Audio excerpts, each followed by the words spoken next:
The spring night air in Cinder Wash. 1872 tasted of grit and impending rain. It was a heavy, restless dark, the kind that settled deep in a man's bones and warned of a storm that would scour the land clean. For Calder Huxley, that restlessness was answered not by the sky, but by the earth. It began as a low rumble, a vibration felt through the worn heels of his boots, then swelled into the thunder of 1,000 panicked hooves. His herd, a lifetime of sweat and blood spread across the valley floor, was running blind. He was on his feet before the first cry of alarm from his men, grabbing the Winchester leaning against the cook fire post. His face, etched by sun and silence, showed no surprise, only a grim, immediate focus. This was the language of his world chaos erupting from the quiet. Lanterns bobbed in the distance as his two ranch hands, Nico and Bram, scrambled for their horses. But Calder was already moving toward the source of the terror, his long strides eating up the ground. The cause was a bloom of unnatural orange against the black silhouette of Juniper Divide, a malignant flower of fire painting the bellies of the low-hanging clouds. The scent of burning pitch and panicked livestock was thick in his throat. He reached the scene to find a prisoner wagon, or what was left of it, lying on its side like a slaughtered beast. One wheel spun lazily in the air, its spokes tracing fiery circles in the dark. The fire was concentrated at the rear axle, greedily consuming the dry wood and canvas. The horses that had pulled it were gone, likely broken free in the initial crash and swallowed by the night. Calder worked with the brutal efficiency of a man accustomed to fighting the elements. He used his slicker to beat at the smaller flames, his boots to stomp out the embers crawling through the dry scrub. The heat was a physical blow, blistering the skin on his hands and face, but he ignored it. His focus was singular.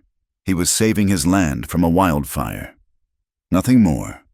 It was only when the main blaze was reduced to a smoldering, gasping heart that he saw it. A shape, huddled inside the fractured cage of the wagon. He ripped away a sheet of burning canvas and peered into the smoky interior. A woman was wedged between a broken bench and the wagon's splintered ribs. Her hands were bound in front of her with a length of rough hemp rope, and her entire head and face were shrouded in a thick, gray veil that left no feature visible. She was unnervingly still. For a moment, he thought the smoke had taken her. "Ma'am." His voice was a low rasp, unused to softness. A slight, almost imperceptible flinch was his only answer. She was alive. With a grunt, he wrenched the twisted door off its hinges and clambered inside. The air was a toxic soup of smoke and ash. He reached for her, his hands hesitating for a fraction of a second before finding her arm. He pulled her from the wreckage, half carrying, half dragging her into the relative clean of the night air. She stumbled, her bound hands making it impossible to balance, and leaned against him for a moment. She was surprisingly light, yet felt as dense as stone, a solid core of terror. He laid her down gently on a patch of clear ground, away from the hissing wreck. He pulled his knife, a sturdy skinning blade, its handle worn smooth by his palm, and reached for the ropes on her wrists. "No!" A muffled voice came from beneath the veil. It was quiet, but clear. Not the hands, not yet. Calder paused, the knife hovering. He looked at the gray fabric that obscured her completely. "What's your name, Mara Vale?" "Mara." He repeated the name, tasting it. It felt foreign in this harsh landscape. "That veil. You need air." "Please," she said, and for the first time, a tremor of pleading entered her voice. "Don't take the veil off. Not today." He respected the request without understanding it. There were privacies out here a man didn't question. He sheathed his knife and turned his attention back to the wagon, his mind already cataloging the scene, seeking the logic in the destruction. That's when he smelled it. Sharp and distinct beneath the wood smoke kerosene. He knelt by the scorched axle, running a gloved finger over the charred wood. It came away slick and pungent. This was no accident. A dropped lantern didn't smell like this. This was deliberate. This fire was meant to destroy the wagon and everyone in it.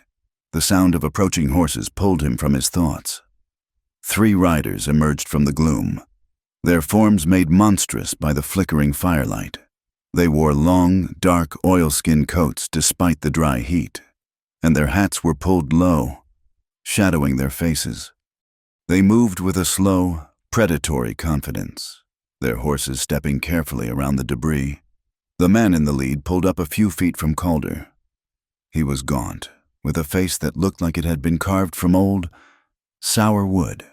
When he finally looked at Calder, his eyes were the color of a winter sky, and just as cold. "That's our prisoner," the man said. His voice was flat, devoid of any emotion. "Deacon Pike, this is a marshal's transport." Calder didn't move. He stood between the riders and the veiled woman on the ground, a solid, unreadable presence.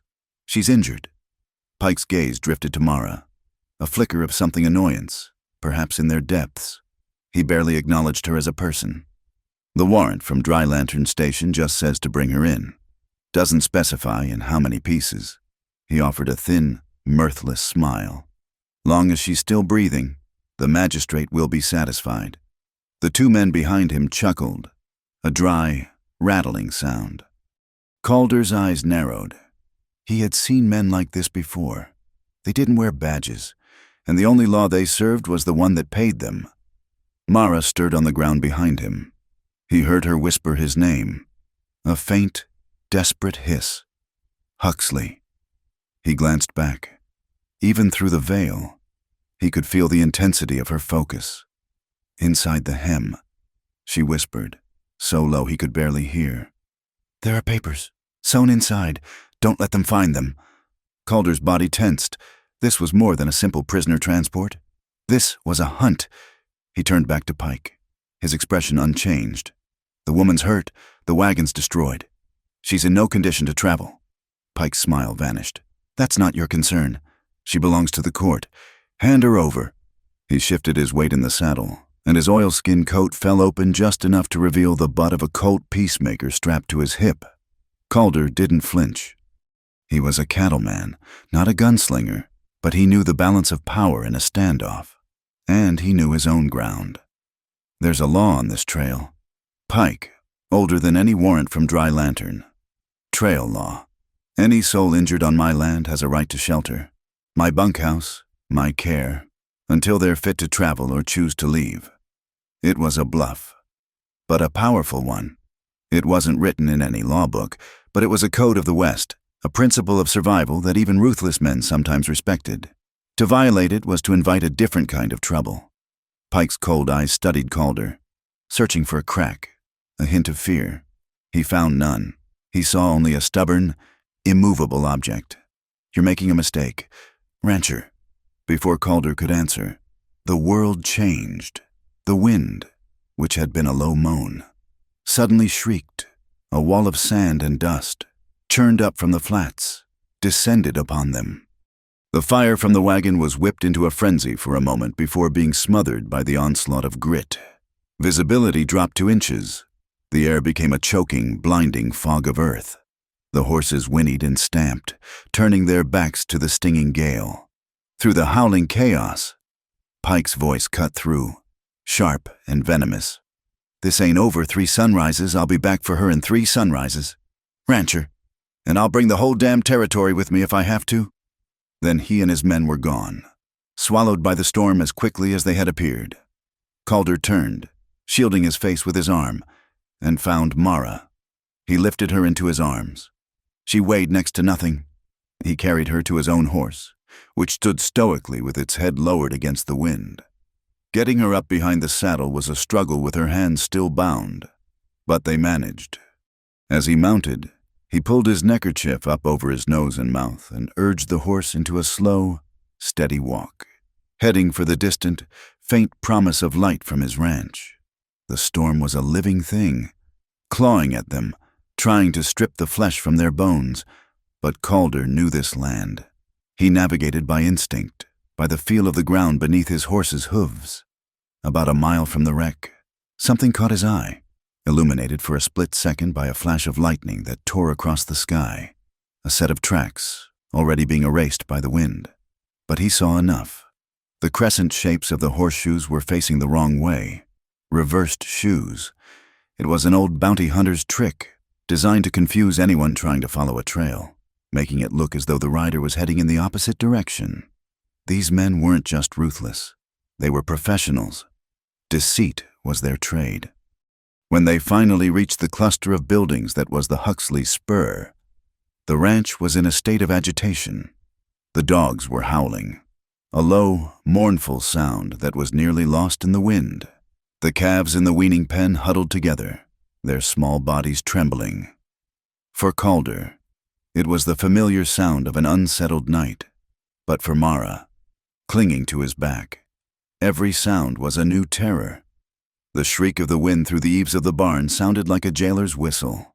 The rattling of a loose shutter against the cookhouse wall was the clatter of old, heavy chains. He dismounted and helped her down. Her legs were unsteady, and she leaned against the horse for support. He led her across the yard, the blowing sand crunching under their boots, toward the long, low-slung building that served as the bunkhouse. It was his home, simple, Spartan, but solid. He pushed the door open, and a gust of wind followed them inside, sending dust motes dancing in the warm lamplight. The bunkhouse smelled of saddle soap, wood smoke, and brewing coffee. It was a place of quiet, masculine solitude. Mara stood just inside the doorway, a gray, silent specter in the warm light. She looked small and lost. Calder moved past her and stoked the small stove in the corner, adding a piece of juniper. It caught quickly, spitting sparks and filling the room with a clean, sharp scent. He turned back to her, and their silent standoff continued for a long moment. He needed to offer her something, a sign that his protection was real, not just a way to defy Pike. He walked back to the door, and on the top step, just outside the threshold but clearly visible to her, he placed his skinning knife. The firelight glinted off the polished steel of the blade. It wasn't a threat. It was an offering, a tool, a choice. He looked at the veiled figure, his gaze steady. "Here," he said, his voice low and even. "On this ranch, every blade has a name." From beneath the gray fabric, there was the slightest movement, a slow, deliberate nod. In the heart of the storm, between the crackle of the fire and the howl of the wind, a pact was sealed without another word. He would be her shield, and she, when she was ready, would give him the truth. The bunkhouse was a fortress against the wailing sandstorm. The wind shrieked, clawing at the thick pine walls. But inside, the world shrank to the scent of lye soap, damp wool, and the sharp, clean burn of juniper in the small cast-iron stove. The warmth was a heavy blanket, a sensation Mara Vale hadn't realized she'd lost until it began to seep, painfully, back into her frozen limbs. She did not take the narrow cot offered against the far wall. A bed was a place of surrender, and the terror that had been her only companion for weeks still had its teeth in her spine. Instead, she slid down the wall until she was sitting on the floor, her back pressed hard against a rough-hewn support post. The solid wood behind her was an anchor. She could see the door and the single window from here. She could not be approached unseen. Her hands, still raw and aching from the hemp ropes, were clasped tightly in her lap. She had used the knife Calder had left on the step, not to defend herself, but to free herself. The simple act of sawing through the fibers had been a monumental effort, a decision that took agonizing minutes. The ropes had been a part of her, a brutal definition of her existence. Cutting them was an act of terrifying self-possession. When they fell away, the blood stinging as it rushed back into her palms, she had nearly cried out. Now, she held her hands together, a self-imposed binding, a way to keep from shaking apart. Calder Huxley moved with the economy of a man who has lived alone for a long time. Every action had a purpose, devoid of wasted energy. He checked the rifle he'd brought back, wiping the fine grit from the action, and returned it to its rack by the door. He moved to the stove, the heat glowing on his weathered face. He didn't look at her, a courtesy she found herself profoundly grateful for. He was allowing her to be an object, a piece of salvaged cargo, giving her time for her soul to catch up to her body.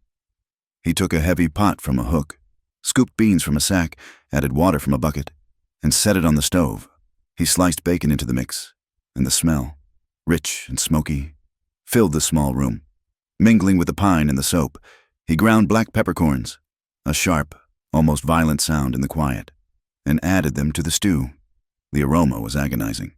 It was the scent of life, of normalcy, and it made her realize she was starving. When the stew was bubbling, he ladled it into 2 tin bowls. The first he brought to her.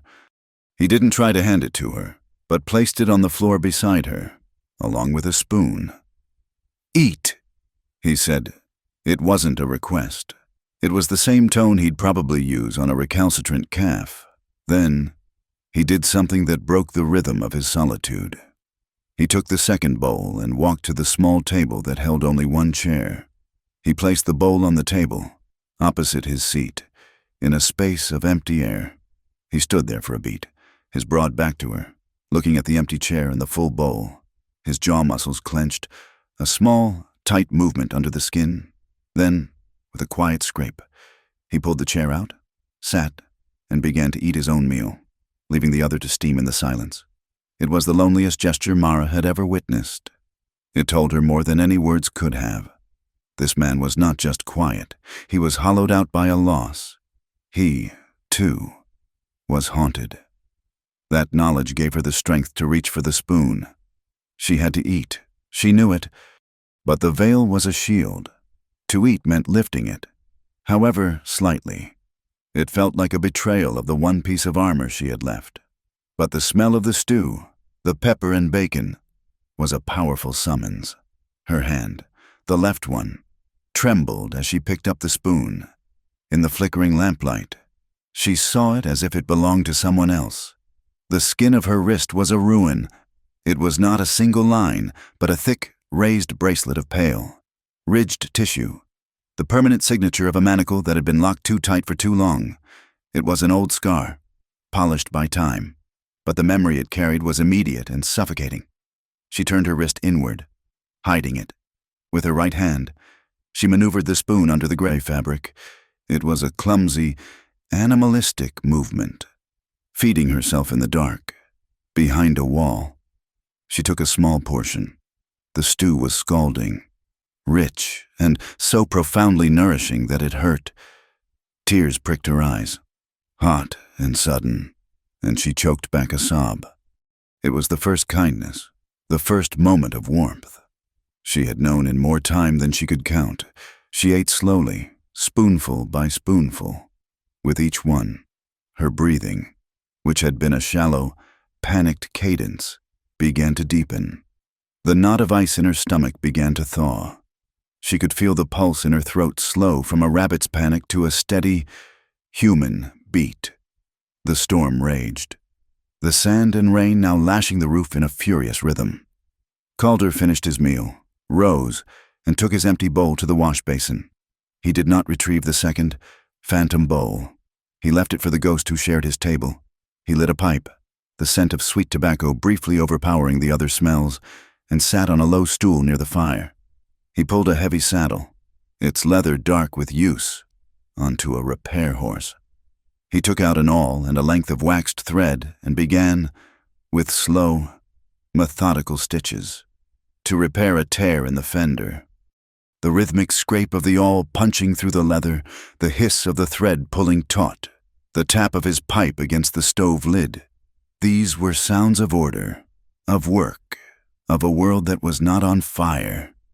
He didn't ask her name again. He didn't ask where she came from.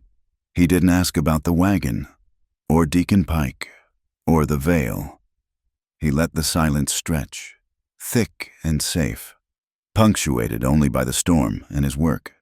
Finally, he spoke, his voice low, not looking at her. "The storm's a bad one, but it'll fill the creek. Ash Hollow's been running low. The herd needs the water." It was a simple statement, a fact about the land, but it was an invitation. He was talking about a future that extended beyond this night. He was offering her a piece of his world, a normal, boring, solid piece. She listened to the sound of his voice. It was gruff, a low rumble, like stones moving at the bottom of a river. It was a voice that didn't ask. It stated, and it was achingly familiar. "The veil," she said. Her own voice was a shock, cracked and dry. He stopped his work. They all paused mid-air. He turned his head, his gaze steady but still not prying. It's not to hide as a mark," she struggled, needing to make him understand. "It's not because I am ugly." She took a ragged breath. "It is to keep my face, for myself. When they try to take everything, your name, your past, your future, they try to take your face, too. They want to own what they look at." She touched the gray fabric. "This veil, it means they never have. It means that when I look in a mirror, the woman I see is still mine. It is the only thing I own." Calder held her gaze. He didn't nod. He didn't offer sympathy. He simply accepted her words as he had accepted the storm as a fact. He turned back to his saddle. Seems a solid enough reason. His acceptance broke the final dam. The trust that had been a fragile seed now had purchase. She had to tell him. She had to make him understand what he was sheltering. "There is more. Why they burned the wagon. Why Pike wants me still breathing." She reached up to the heavy hem of the veil, her fingers searching for the small, hard lump she had protected for months. She took the skinning knife from the floor, the one he had left for her. His tool. She used its sharp point to cut the threads. Not the thick stitches of the hem, but a smaller, finer set of stitches inside. From the lining, she pulled a small, tightly folded packet of papers and a single, thin ledger. They were wrapped in oilskin. She unwound the packet's tie, a single, long strand of dark hair. Her own. She held the papers out. "This is why." He put the saddle aside. He wiped his hands on his trousers, a deliberate gesture of cleansing, and walked over. He did not take them from her. He knelt, wincing as his knee popped, bringing himself closer to her level. He looked at the papers, then at her, his eyes asking the question his voice would not. "His name is Magistrate Elias Quay, from Dry Lantern Station." Calder's expression didn't change, but a new stillness came over him. He knew the name. Quay was the law in this part of the territory. "He's a monster," she whispered, the word tasting like ash. "He runs a trade in women." She unfolded the top paper. It was an affidavit, written in her own neat, bookkeeper's hand, the ink a faded, distinctive purple. "I worked at the Tallow House. It's an inn, a way station. Women arrive widows, girls from the East looking for work, immigrants who don't speak the language. They arrive with paperwork, with tickets, with hope, and he finds them. He has men who lose their travel papers, who steal their last dollars. They end up at the Tallow House, indebted, with no proof of who they are." Her voice was gaining a cold, hard anger. "Then the magistrate helps. He offers them a solution. A proxy marriage, a way to secure their future, he calls it. He auctions them. He sells them as wives to miners in the high camps, to lonely homesteaders, to anyone who will pay his price. He calls it an indenture, a work contract disguised as a marriage certificate." She tapped the thin ledger.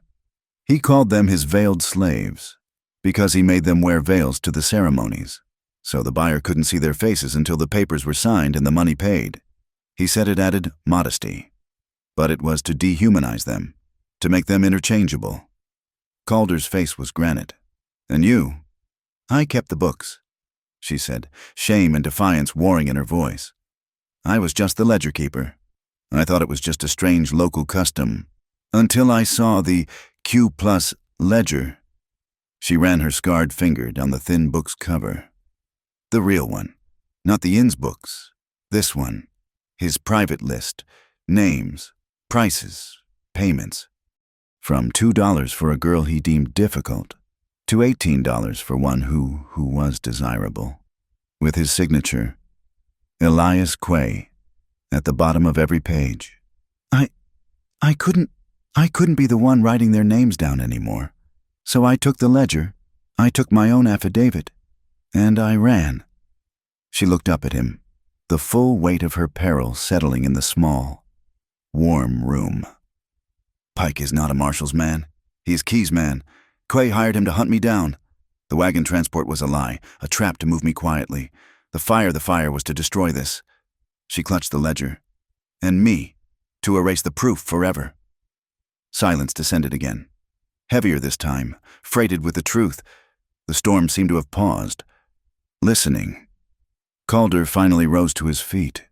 He walked to the window, pushing aside the simple canvas curtain, and stared out into the black, swirling grit.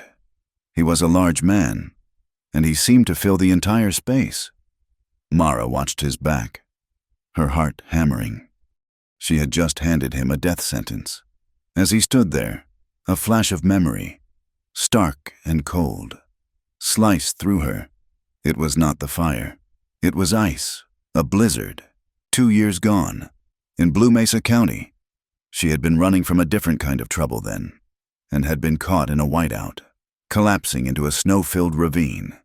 She remembered the lethal, numbing cold, and then a hand, a large hand, rough as bark, covered in a wool glove, grabbing her arm, a shape, huge and dark against the blinding snow.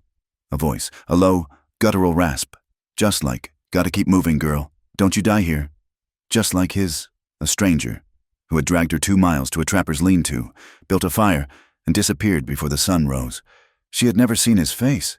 She looked at Calder's back, at the set of his shoulders, the way he stood against the storm. It couldn't be. It was impossible. But the sound of his voice, "Ash Hollow's been running low," echoed the memory. "Don't you die here." She did not dare say it. It was a fragile, impossible hope, and she couldn't bear for it to be false. "I need your help," she said, her voice shaking again, but this time with resolve. "The ledger isn't enough. It's his word against mine, and he is the law. I need another voice, a witness." Calder turned slowly from the window. "Her name is Birdie Lark. She was the cook at the tallow house. She saw it all. She was kind. She tried to help me. She knows where Kay keeps his other copies, the ones he files with the territory. She knows everything." "Where is she?" "The market fair, at Sable Draw. It starts in 2 days. She'll be there, selling her pies. She always does. If I can get to her, if I can convince her to speak, we can stop him." She looked at him, her entire being focused into a single point of desperate appeal. "Pike said 3 sunrises. That's all I need. 3 days. Calder looked at her, truly looked at her. He saw the scars, he saw the terror, but now he also saw the iron underneath. He saw the woman who had kept her own face. He had offered her shelter from a storm. She was offering him a war. He walked to the stove and picked up the coffee pot. He poured a black, steaming cup and handed it to her. 3 sunrises, he said. It was everything. Mara took the cup. Her fingers brushed his. His hand was calloused, scarred, and blessedly warm. She watched him over the rim of the cup, the gray veil between them, but no longer a barrier. It was, as he had said of his knife, a tool, and they were going to use it. The trust that had begun as a fragile tremor in her wrist, a memory of cold and a present warmth, solidified. It ran from his hand to hers, up her arm, and settled in her chest, a solid, heavy, and unfamiliar weight. It was the weight of an alliance, and for the first time in a very long time, Mara Vale did not feel like she was entirely alone. The first of the 3 sunrises cut a sharp, cold line across the cinder-wash basin. The storm had scoured the air, leaving it brittle and achingly clear. The world smelled of damp ozone and wet greasewood. Calder Huxley was moving before the light had fully crested the eastern ridge. His breath plumed in the chill. The illusion of peace was a luxury he couldn't afford. He met his 2 ranch hands, Nico and Bram, by the corral. They were saddled, their horses stomping impatiently. Nico, young and wiry, vibrated with a nervous energy, his eyes darting to the bunkhouse. Bram, older, with a face like dried leather, simply waited, his trust in Calder absolute. "Pike will have scouts," Calder said, his voice low, keeping the conversation from the bunkhouse where Mara was. "He's not just sitting at Dry Lantern. He'll be sniffing." He handed Bram a coil of rope. "I don't want him sniffing here. I want him running." "Where to, boss?" Nico asked. "Switchgrass Ford." You're going to start a rumor, ride in hard, complain to the station master, complain at the saloon. Huxley's herd is spooked from the storm, selling off half the stock. Cheap. He's tired of the fight. Bram nodded, absorbing the logic. Switchgrass Ford was 40 miles south, the busiest crossing on the Cimarron Fork. A cattle sale of that size was news. That'll draw flies. Bram said. Exactly. Calder affirmed. It's got to sound real. Don't announce it. Let it be overheard. Sound angry, you have to do the work. Pike's a bounty hunter. He follows money and desperation. This rumor has both. It'll make him split his men, or send him on a cold trail. I need him looking south while we're looking east. And us? Nico asked. You're the decoys. Make noise, then vanish. Ride the long loop back by sundown, and stay clear of Sable Draw. That's my ground today. The two men nodded, a silent understanding passing between them. They were cattlemen, but they understood the language of strategy. They mounted and rode out, not as pursuers, but as bait. An hour later, a sturdy buckboard wagon, pulled by a single mule, crested the low rise to the ranch. At the reins was Reverend Purley, the widow of the territory's former circuit preacher. She was a woman carved from prairie granite, her face a map of righteousness and hard winters. She trusted two things her God, and Calder Huxley, who had once held her burning barn roof up long enough for her to pull her livestock out. Calder met her at the wagon. Purley, I'm grateful. The Lord provides. Calder, she said, her voice deep and steady. And sometimes he asks us to provide for him. Is she ready? Mara emerged from the bunkhouse. She was no longer the gray specter from the wreck. She wore a simple calico dress, serviceable and worn, provided by Purley. The transformation was startling, but the most significant change was the veil. The heavy, suffocating gray shroud was gone, carefully folded and tucked into a small bag. In its place, she had tied a large, dark blue wool scarf, the color of a wild larkspur. It was wrapped around her head and neck, covering the lower half of her face. It was not a prisoner's mask.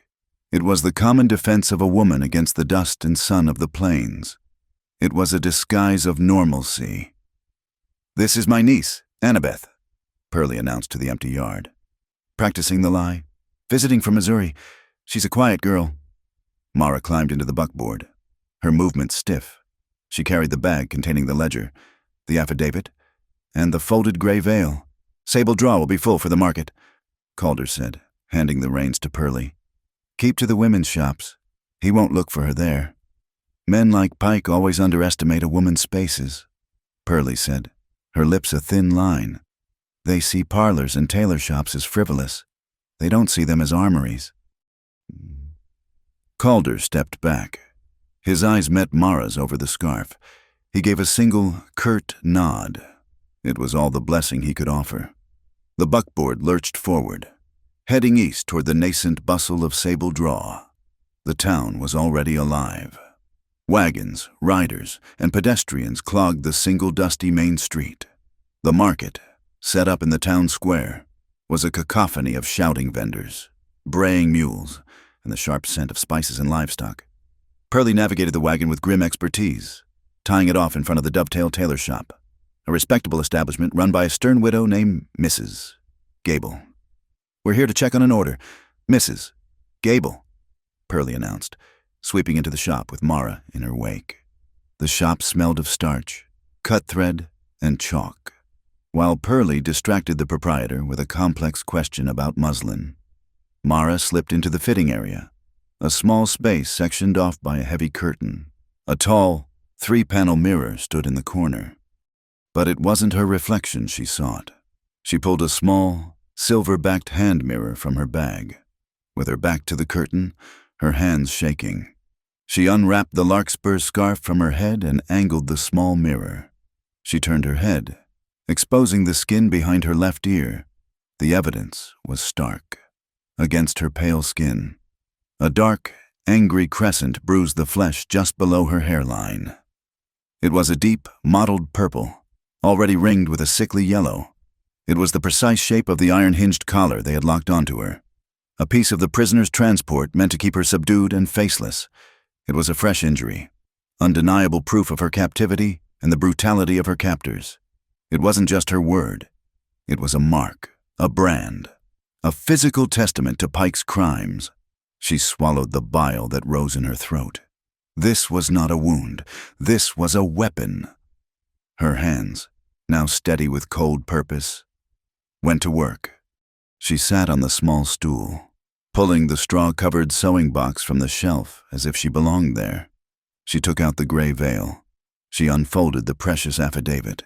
The purple ink a defiant stain on the paper. She folded it again, smaller, tighter, into a dense square. She threaded a needle with dark gray thread. She opened the thick hem of the veil, the one she had cut open in the bunkhouse. She tucked the folded affidavit deep inside, further than before, pushing it past the original stitches. Then, she began to sew. She did not use a simple running stitch. Her fingers, scarred and calloused, moved with a strange, forgotten grace. She worked a complex, decorative stitch, a small, repeating pattern. It was a camellia stitch, a tiny, knotted flower, something her mother had taught her long ago. It was beautiful. It was intentional. It looked like a deliberate, embroidered embellishment on the hem. No one would ever think to pull a thread that was so artfully placed. She was hiding her truth not in a tear, but in a detail of beauty. She finished, bit the thread, and tucked the veil back into her bag, rewrapping the wool scarf around her face.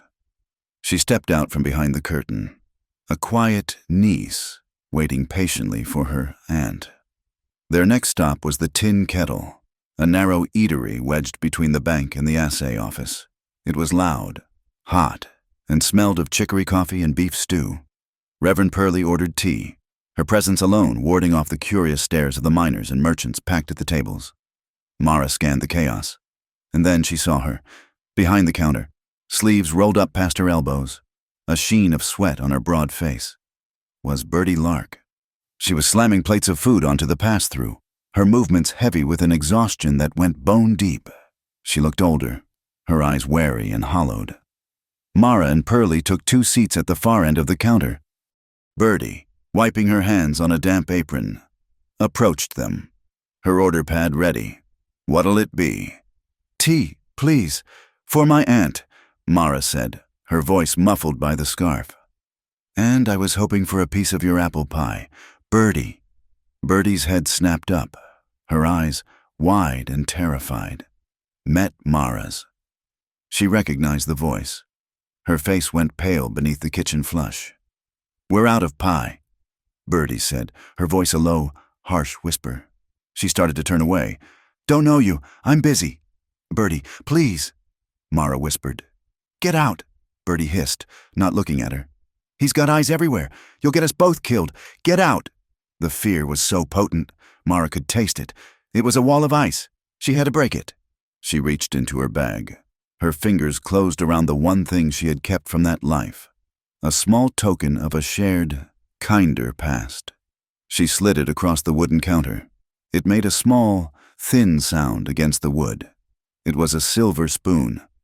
Not fine silver, but plated, worn down to the brass on the edges. On its handle, a flowing, old-fashioned monogram was engraved a single L. Bertie stopped. She looked down. Her hand, red and chapped, hovered over the spoon. It had been her grandmother's, the last good thing she owned, and she had used it every day at the tallow house to stir her own tea. She had lost it in the chaos of Mara's escape and had wept for it, thinking it was gone forever. Mara had saved it for her. "I found it," Mara whispered. After you slipped me the bread for the journey, I believe it's yours." Bertie's massive shoulders began to shake.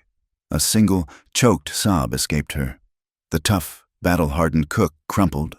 She snatched the spoon, palming it, and then grabbed a dirty rag, her back to the room as she pretended to wipe the counter.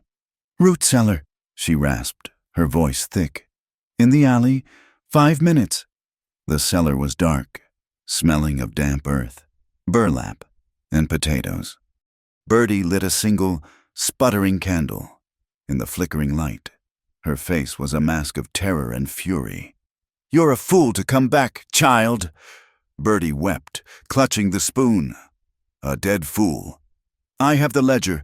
Bertie, the one I kept, Mara said, holding up her bag. But it's not enough.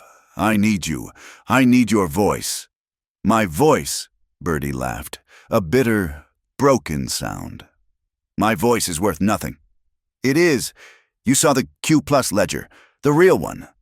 Bertie's eyes widened. How did you? You told me once. Remember you said he kept a devil's diary. You said it had his thumbprint on it.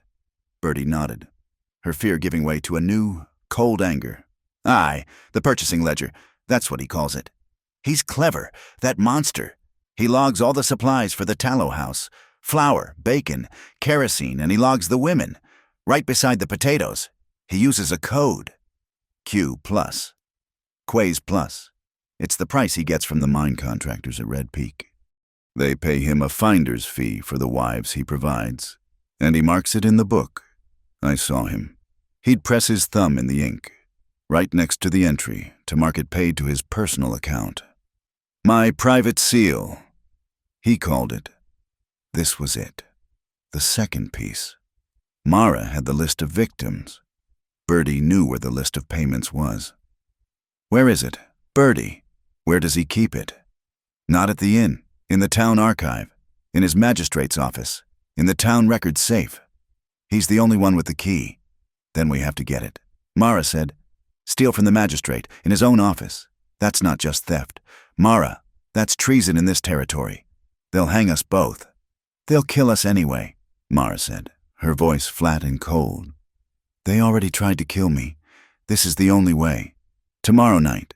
Pike isn't due back for 2 days. The town will be busy with the markets last night. We can get in. Bertie looked at the silver spoon in her hand. She looked at the young woman in front of her, a woman who had come back from the dead. She closed her fist around the spoon. Tomorrow night, Bertie whispered. I know the watchman's route. He takes his dinner at 9. As Mara and Pearlie rode out of Sable Draw, Calder Huxley was riding into the small, quiet cluster of buildings that served as the county seat. He dismounted not at the saloon, but in front of the one-room office of Sheriff Abner Cole. The office was quiet, smelling of stale paper, tobacco, and the faint, metallic scent of the jail cells in the back. Sheriff Cole sat behind his desk, a man in his 50s, wearing a badge that seemed too heavy for his faded shirt. He looked up as Calder entered, his expression weary. Calder. Didn't expect to see you. Abner. Calder didn't bother with pleasantries. He stood in front of the desk, blocking the light from the window. If this is about those stray longhorns of yours, It's about the '68 flood, Calder said, cutting him off. Cole's face tightened. He looked down at his hands. I remember. I remember pulling your son out of the wreckage of the old bridge. He was blue. He wasn't breathing. I've never forgotten it. Calder, you know that. I'd give you anything I have. I'm here to ask for it. Calder said, I'm calling in the marker. Cole's fear was immediate and palpable. He leaned back. What is it? What have you done? It's what Elias K. has done. The sheriff's face went gray. Calder, no, don't ask me about K. He's the magistrate. He is the law here. I have a family. I have a pension. I can't. Calder didn't argue. He didn't raise his voice. He simply reached into his coat pocket and dropped 3 items onto the sheriff's desk blotter. They landed with a heavy, metallic clink. 3 spent, blackened .44 cartridge casings. Cole stared at them. What's this? From the prisoner wagon fire at Juniper Divide, the one Deacon Pike claims was an accident. Pike and his men carry .44s. Calder leaned forward, his hands flat on the desk. Funny thing about that fire. Abner, it wasn't a lantern. The axle was soaked in kerosene, and it had a particular smell. He let the silence hang. Cole knew what he was going to say. It smelled just like that high-grade lamp oil Key imports from Philadelphia, the special blend he's so proud of, the kind you can't buy at any general store west of the Mississippi, the kind he keeps in his own supply shed. Cole closed his eyes. The implications were suffocating. Pike, Kay's enforcer, Quay's personal kerosene. A prisoner transport set ablaze. It was attempted murder. It was destruction of evidence. It was a conspiracy that led directly to the magistrate's office. "Calder," Cole whispered, his voice shaking. "He'll destroy me. He'll destroy this town." "He's already destroying it," Calder said, his voice a low growl. "He's selling people, Abner, and you're letting him—" Cole was trapped. He was a man caught between an unpayable debt and an unwinnable fight. He looked at the casings, at Calder's grim face. He couldn't be a hero. He couldn't ride out and arrest Key, but he could be a debtor. "I can't," he said, his voice cracking. "I can't join you. I can't sign a warrant. He'll have my badge before the ink is dry." "I don't need a warrant," Calder said. "I need a window. We're making a move tomorrow night. We need time." Cole looked at the casings. He looked at the wall, at his duty roster. He was a man looking for the smallest, most justifiable betrayal. "The wooden bridge," Cole said, his voice barely audible. "The old one on the Dry Lantern Road. It's the only fast route back for Pike or Key's men. I've had a structural report on my desk for a month. It's unsafe." Calder waited. "For public safety. I'll have to close it. At sundown tomorrow. I'll lock the gate. It'll be for repairs. Anyone coming from Dry Lantern will have to take the long loop around the canyon. It'll cost them an hour, maybe more." It was a small, cowardly act, and it was exactly what Calder needed. "See that you do," Calder said. He turned and left the office, leaving the shell casing sitting on the desk. Calder didn't ride straight back to the ranch. He stopped at the general store. The streets were emptying as the sun began to dip. He bought coffee, beans, and a box of cartridges. As he was paying, his eyes landed on a small tray by the register. It was full of cheap trinkets. He pointed. "I'll take that, too." The shopkeeper wrapped it in a small piece of brown paper. Calder stepped out onto the boardwalk, the sounds of the market fading. He put the small, square package into his shirt pocket. It was hard and cool against his chest. It was a small, nickel-plated hand mirror. The second night fell over Sable Draw like a shroud. The market day crowds had thinned, leaving behind a residue of trampled dust, spilled liquor, and weary silence. A light drizzle began to fall, slicking the rooftops and turning the hard-packed dirt of the alleys into a dark, soft mud. It was a night for secrets. In the alley behind the magistrate's office, two shadows detached themselves from the deeper darkness of a rain barrel. Mara and Bertie moved with the ghost-like quiet of women who knew that a single misplaced step could be their last.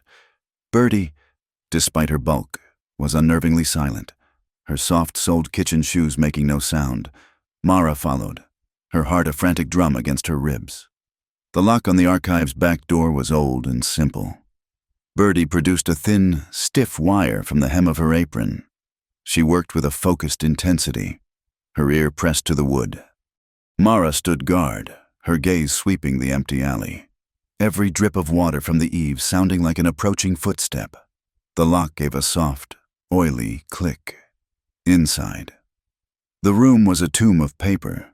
It smelled of decaying pulp, leather binding, and the dry, dusty scent of forgotten facts.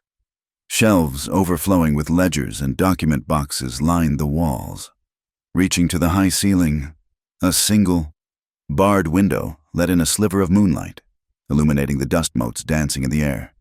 Bertie lit no lamp. She knew the layout by heart, from her long-ago duties of delivering the magistrate his midday meal. "The town record safe is a fancy name for a strongbox," she whispered, her voice a current of air. "Over here." It was a heavy, iron-strapped wooden chest, tucked under a table piled high with survey maps.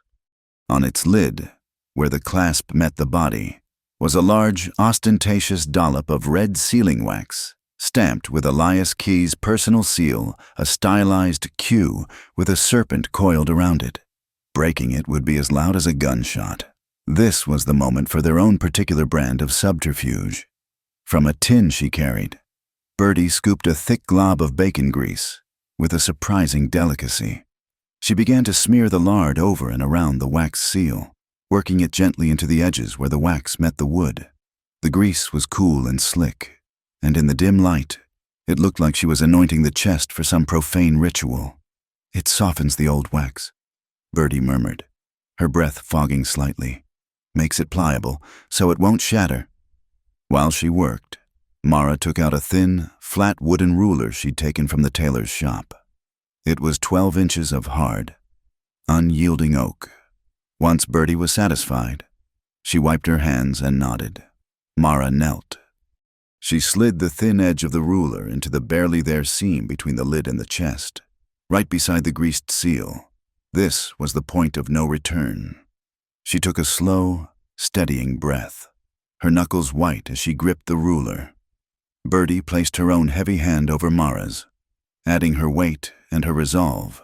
Together, they pressed down. There was no snap, no crack, only a soft, sucking sound as the softened wax deformed, peeling away from the wood in a single, intact piece. The iron clasp sprang upward with a muted thunk. They lifted the heavy lid.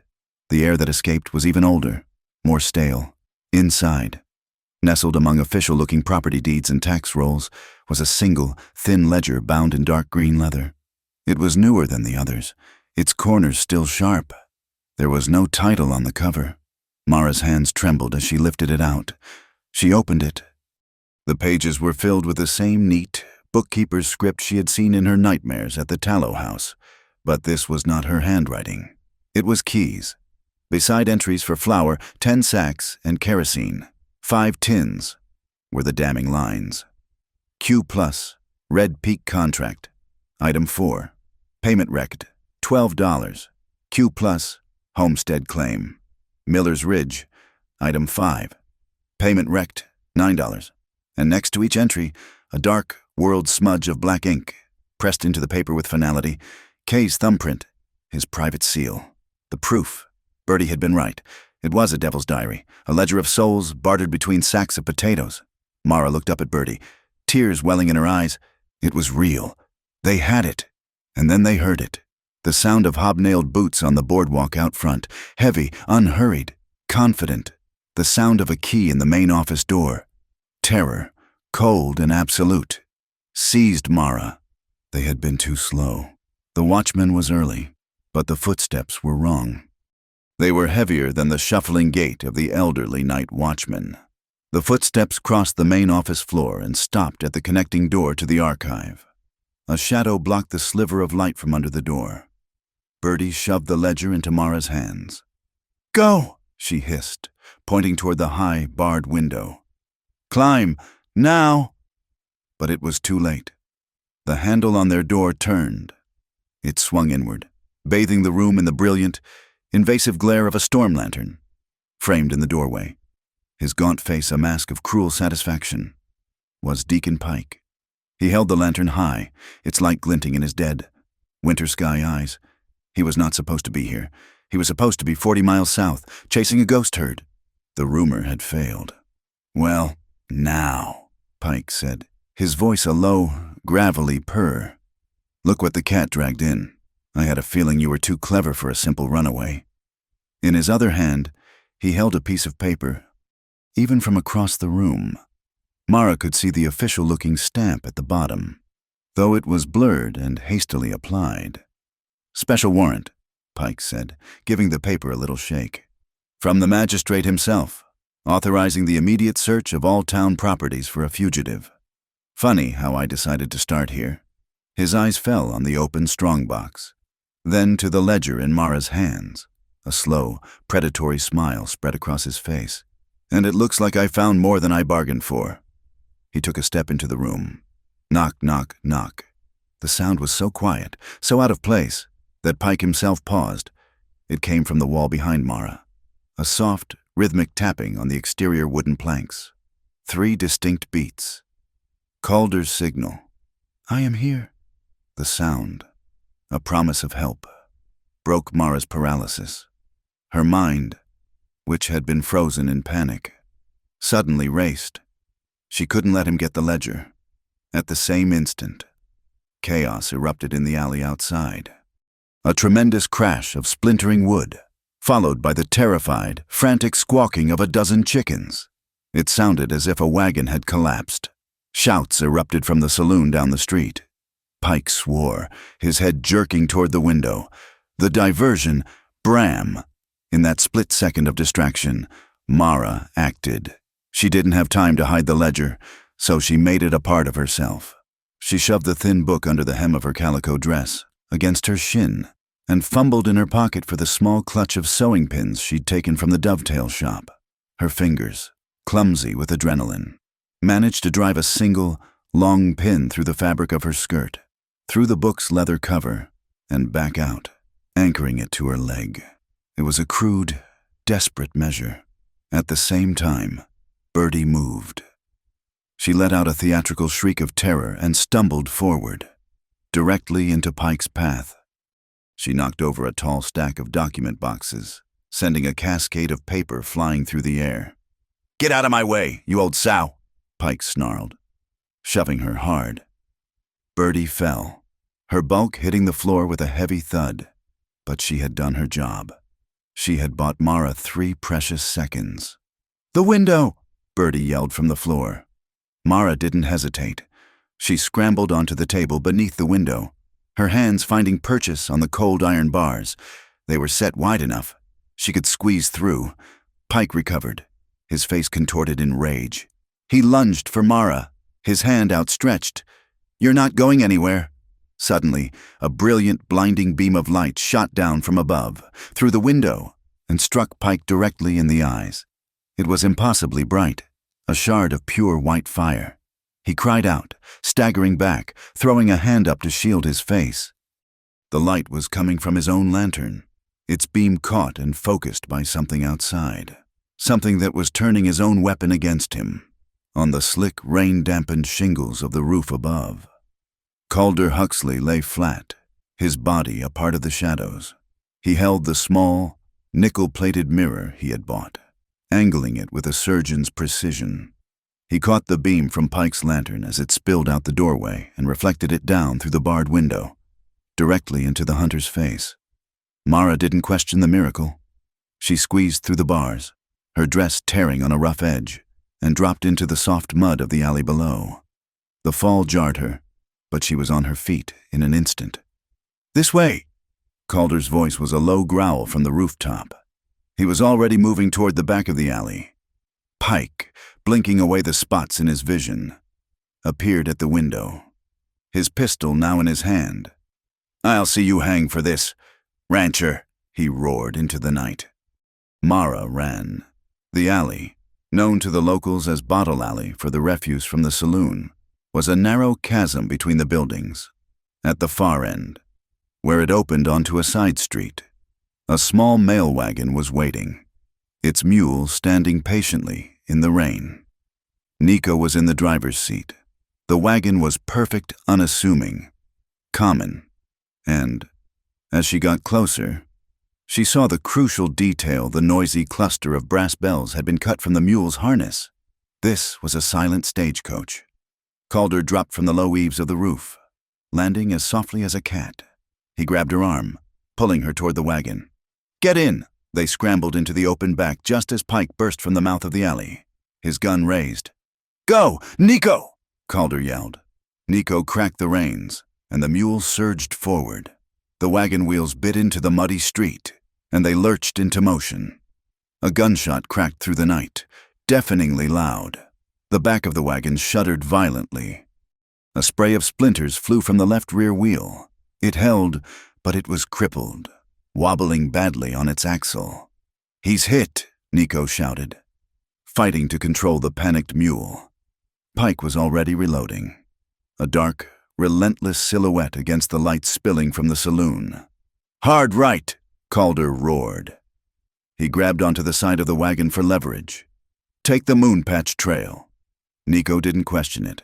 He hauled on the reins, whipping the mule with the end of the leather. The beast veered sharply, the wounded wheel groaning in protest. The sudden turn sent sparks flying as the iron rim of the wheel scraped against a metal hitching post. The sharp, acrid smell of burning leather and hot metal filled the air. Mara's heart hammered against her ribs. A frantic, wild thing trying to escape. They were moving, but they were slow. Crippled. Pike was running for a horse. They wouldn't outrun him on a straightaway. Mara looked at Calder, his face grim in the darkness, his knuckles white where he gripped the wagon's side. She looked at Nico, his young face a mask of frantic concentration. Then she looked down at her own hands, the left one, with its pale, ruined bracelet of a scar, was clenched into a fist. For weeks, that scar had been a symbol of her helplessness, a brand of ownership. Not anymore. She scrambled forward over a pile of mail sacks, moving from the back of the wagon to the driver's bench. Nico glanced at her, his eyes wide with surprise. She did not ask. She did not explain. She reached out, her scarred hand closing over the worn leather reins, taking them from his grasp. Her grip was absolute. She felt the panicked energy of the mule, the shudder of the damaged wagon, the pull of the entire desperate flight, and it all flowed into her. For the first time since she had fled the tallow house, she was not just surviving. She was deciding. Her eyes met Calder's. His were dark, questioning. "I'll drive," she said. Her voice was not the whisper of a victim. It was the clear, cold command of a pilot in a storm. She cracked the reins. A sharp, authoritative sound. The mule, sensing the change, the new and unwavering resolve, found another gear. They careened off the main road and onto the narrow, treacherous trail leading to the Moonpatch Salt Flats. Behind them, they could hear the growing thunder of a pursuing horse. They burst from the confines of the trees and onto the flats. The world opened up, under the sliver of a moon. The vast expanse of white salt glowed with an ethereal light. It was a dead, alien landscape, flat and unforgiving, and they were exposed. But Mara didn't slow. She urged the mule on, the crippled wheel screaming, the wagon threatening to tear itself apart. She drove with a focused fury, her eyes fixed on the far horizon. They were a single, desperate, fleeing shadow across a sea of white. They left Pike in the suffocating darkness of Sable Draw behind them. The sky in the east began to bleed from black to a bruised purple. The second sunrise was coming. But as the first rays of light touched the salt-crusted earth, they illuminated a new reality. The woman holding the reins was not the same one who had hidden in the archive. This dawn brought with it not just the promise of a new day, but the weight of a new vow, forged in fire and fear and the cold, hard certainty of a stolen ledger pinned to her leg. The huntress was now the hunted, but she was no longer running blind. She was driving them into the fight. The early morning light that filtered into the bunkhouse was the color of washed-out pewter. The rain had passed in the deepest hours of the night, and the air that drifted through the cracks in the walls was clean and cold, smelling of wet earth and sage. The silence was profound, broken only by the steady drip of water from the eaves and the soft, settling groans of the old wood. Inside, the residual warmth from the stove was a tangible presence. A pocket of safety in a world that had, only hours before, been a maelstrom of terror and flight. A tin cup, half full of cold coffee, sat on the small table. The warmth had long since left it, but its presence spoke of the vigil that had followed their frantic return. The long hours spent listening to the receding storm, their bodies humming with the vibration of their flight. Mara's hands were still shaking, not with the violent tremors of adrenaline, but with a fine, deep-seated quaver, the aftershock of a soul pushed past its limits. She stood before the table, the green leather ledger held in both hands. It felt impossibly heavy, a weight of stolen lives and mortal danger condensed into a single object. With a slow, deliberate movement, she placed it on the rough-hewn surface of the pine table. It landed with a soft, definitive sound. The proof, the reason, the weapon. Calder moved from the shadows near the stove, where he had been standing, watching her. He didn't speak. Words felt too coarse for the fragile atmosphere in the room. He carried something in his hands. It was the gray veil. He didn't hand it to her. He didn't put it aside. Instead, he unfolded the soft, worn fabric. His hands, large and calloused from a life of grappling with rope and timber and recalcitrant livestock, were surprisingly gentle. He spread the veil across the center of the table, smoothing it with his palm. The gray material, a symbol of her concealment and oppression, became a placemat, an altar cloth.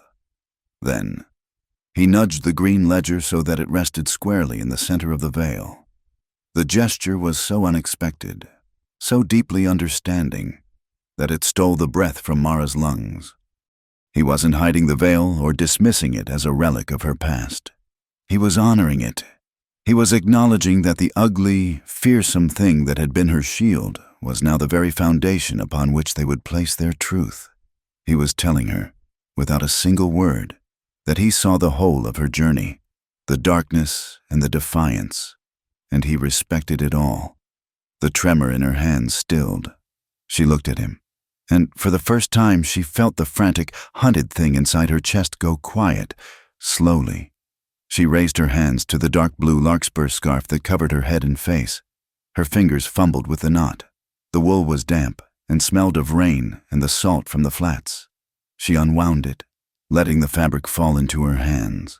The cool air of the bunkhouse touched her skin, a sensation that was both liberating and terrifyingly vulnerable. She kept her head lowered for a moment, gathering her courage. When she finally looked up, she met his gaze directly. The left side of her face, from her temple to her jaw, was marked by a thin, silvery scar. It was not the angry, brutalized mark of a shackle, but a delicate, pale line, curved like the crescent of a waning moon. An old wound from a different life, a different sorrow. His gaze didn't drop to the mark on her skin. It stayed on her eyes. He was not cataloging her damage. He was meeting her, the woman who had been hidden for so long. He reached into his shirt pocket and pulled out the small, square package he had bought at the general store. He unwrapped the brown paper. It was the nickel-plated hand mirror. It was not an elegant thing. It was a simple, practical tool for a man to check his shave, but in his hand, it seemed like something else entirely. He held it out to her, not by the handle, but with the reflective surface facing her, offering her own image back to herself. "So you can choose," he said, his voice a low, rough thing that seemed to vibrate in the quiet room. "So you can choose how you're seen." The words were a key, unlocking a part of her she thought had been sealed forever. For months, for years. Her image had been something to be hidden, obscured, or stolen by the leering eyes of men who saw her as property. Elias Quay, Deacon Pike, the faceless buyers they had all tried to own her reflection. Calder was giving it back. Tears, hot and sudden, welled in her eyes, but she would not let them fall. She would not cry. Not now. Instead, she took a step closer to him. She didn't take the mirror. She raised her hand and gently, tentatively, laid it over his, her smaller, paler fingers covering his scarred, sun-darkened knuckles. Then, she leaned in and pressed her cheek against the back of his hand. She closed her eyes. She felt the rough texture of his skin, the solid strength of the bones beneath. She felt the warmth of him, a steady, living heat. She breathed in, and the scent was of soap and leather, and him, he didn't move. He stood as still as a mountain, letting her anchor herself to him. She could feel the slow, steady pulse in his wrist, and she found her own ragged breathing beginning to match its rhythm. In, out. A shared, silent cadence. A single, unified moment of peace. When she finally drew back, she kept her hand on his. He slowly lowered the mirror, setting it on the table beside the veiled ledger, and turned his hand in her grasp, his fingers lacing with hers. He looked at her mouth, and the question was there in his eyes.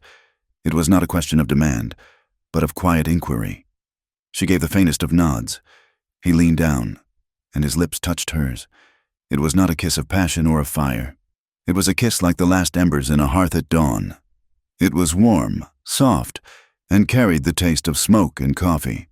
It was a question, not a statement. It asked for nothing. It simply offered. He drew back after a moment, his eyes searching hers, giving her every opportunity to turn away. She didn't.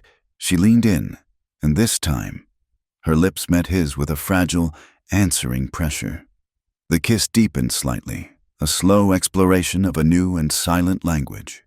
It was a conversation of profound relief, of gratitude, of a shared solitude that was no longer lonely. It was the first truly gentle touch she had known in an eternity. He moved his other hand, the one that wasn't holding hers, and cupped her jaw, his thumb stroking the line of her scar. The touch was so light, so reverent, that a shiver traced its way down her spine. The old wound, a source of shame, felt in his touch like a line in a treasured map. He kissed her again, more deeply this time, and she felt a lifetime of tension begin to unwind from her soul. Then, a flicker of memory, a rough hand, a cruel voice threatened to intrude. Her body tensed, an involuntary, defensive reflex. Her fingers, still laced with his, tightened in a brief, convulsive squeeze. He stopped, instantly. He pulled back, not completely away, but enough to break the kiss. His eyes were dark with concern. He had felt her signal, the smallest tightening of her hand, and had honored it without question. He had given her control, and he had proven, in that single, instantaneous response, that she could trust him with it. The safety he offered was not a cage. It was an open space. The wave of fear receded, pushed back by a tide of overwhelming gratitude. He was waiting. He was letting her decide. She looked into his eyes and saw her own reflection there, small and clear. She was not a prisoner. She was not a fugitive. In his gaze, she was simply Mara. A soft, tremulous breath escaped her lips. She didn't want this moment to end. This moment of being seen, of being safe, of being herself. "Don't stop," she whispered, her voice barely a thread of sound. It was not a desperate plea. It was a request, a petition to extend this fragile, beautiful reality. Not yet. He understood the nuance. He understood she wasn't talking about the kiss alone, but about the entire sacred space they had created. He brought their joined hands up and pressed his lips to her knuckles, a gesture of quiet fealty. The world outside, with its bounty hunters and its corrupt magistrates, seemed to fade away. There was only the bunkhouse, the gray morning light, and the profound quiet between them. There was an unspoken need to simply be still, to let the healing take root. Without a word, he led her to the narrow cot against the wall. They sat, side by side, their shoulders touching. He reached down and unbuckled his gun belt, letting the heavy weight of the holster and the Colt peacemaker slide to the floor. The sound it made was heavy, final. He was disarming himself, in every sense of the word. Then he kicked off his dusty boots. Mara watched him, and then followed his lead. She unlaced her own worn boots, placing them neatly on the floor. Her dress, the calico borrowed from Pearlie, felt less like a costume and more like her own skin. They were still fully clothed, but they had shed their armor. He lay back on the cot, his long frame taking up most of it, and looked at her. It was an invitation. She lay down beside him, facing him, the space between them charged with a quiet, humming energy. He was so close she could feel the heat radiating from his body. He raised his hand and rested it gently on her hip. The touch was warm and solid through the thin fabric of her dress. It was not a possessive or a demanding touch. It was an anchor, a statement of presence. His hand did not stray, did not explore. It simply rested there, a boundary of safety he had set for himself, a promise that he would not cross any line she did not draw. They lay like that for a long time, listening to each other breathe. The fear, the running, the constant, gnawing anxiety, it all seemed to recede, leaving behind a vast, quiet space. And into that space, something new and fragile began to grow. It was Mara who moved first. She shifted, closing the small gap that remained between them. She pressed her forehead against his, a gesture of ultimate trust. She felt the slight roughness of his skin, the solid bone beneath. She laid her scarred hand on his chest, feeling the slow, steady beat of his heart. It was the most solid, most real thing in the world. He let out a long, slow breath, and his arm, which had been resting at his side, came around her, gathering her closer. He held her with a strength that was entirely protective, his hands spreading wide across her back. They were a tangle of limbs and shared breath. Two solitary people who had found a harbor in each other. They didn't speak. They didn't need to. They listened to the rhythm of their hearts, a slow, steady drumbeat of trust. Sunlight, now a brighter, warmer gold, began to slice through the gaps in the wooden slats of the window, painting bars of light across the floor and the far wall. One of the bars fell across their faces, bright and warm. Calder blinked, and a slow smile touched the corner of his mouth. Mara saw it, and a small laugh, a sound she hadn't heard from herself in years, escaped her. It was a soft, rusty sound, but it was real. Their love, if that's what this fragile, powerful thing was, had not been forged in whispered promises or grand gestures. It had been woven in the dark, from threads of shared danger and quiet, radical acts of trust. It needed no audience. It needed no display. It simply was, as the sun climbed higher, filling the bunkhouse with light. Mara knew one thing with an absolute certainty that settled deep in her bones. Pike would be coming. Kay would be plotting. The world was still a dangerous, predatory place, but she would not be running from it today. She was here, in this small, safe room, because she wanted to be. Not because she was trapped. Not because she was afraid, but because, for the first time in a lifetime, she had chosen to stay. The peace of the new dawn was a fragile, brittle thing, and it shattered the moment Nico rode back into the Huxley Spur Ranch, his horse lathered and his face pale. He didn't dismount, just reined in hard by the bunkhouse door, his voice tight with alarm. "Boss, they've done it! They've posted you!" Calder and Mara emerged from the bunkhouse, the shared warmth of the morning evaporating in the cold. Sharp air, nailed to the livery stable in Sable Draw, and to the door of Sheriff Cole's own office, was a stack of freshly printed posters. The ink was still damp. Wanted. The name was Calder Huxley. The charge, printed in bold, uncompromising type, was interference with the transport of a court prisoner and kidnapping by force. At the bottom, a sum that made Nico's voice crack. $500, alive.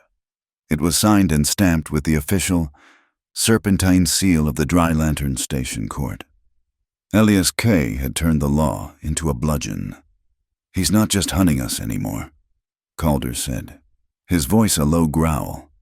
He was already moving toward the barn to saddle his own horse. "He's deputized every killer and desperate man in the territory. He's making it legal for them to do his dirty work." The news spread faster than a prairie fire.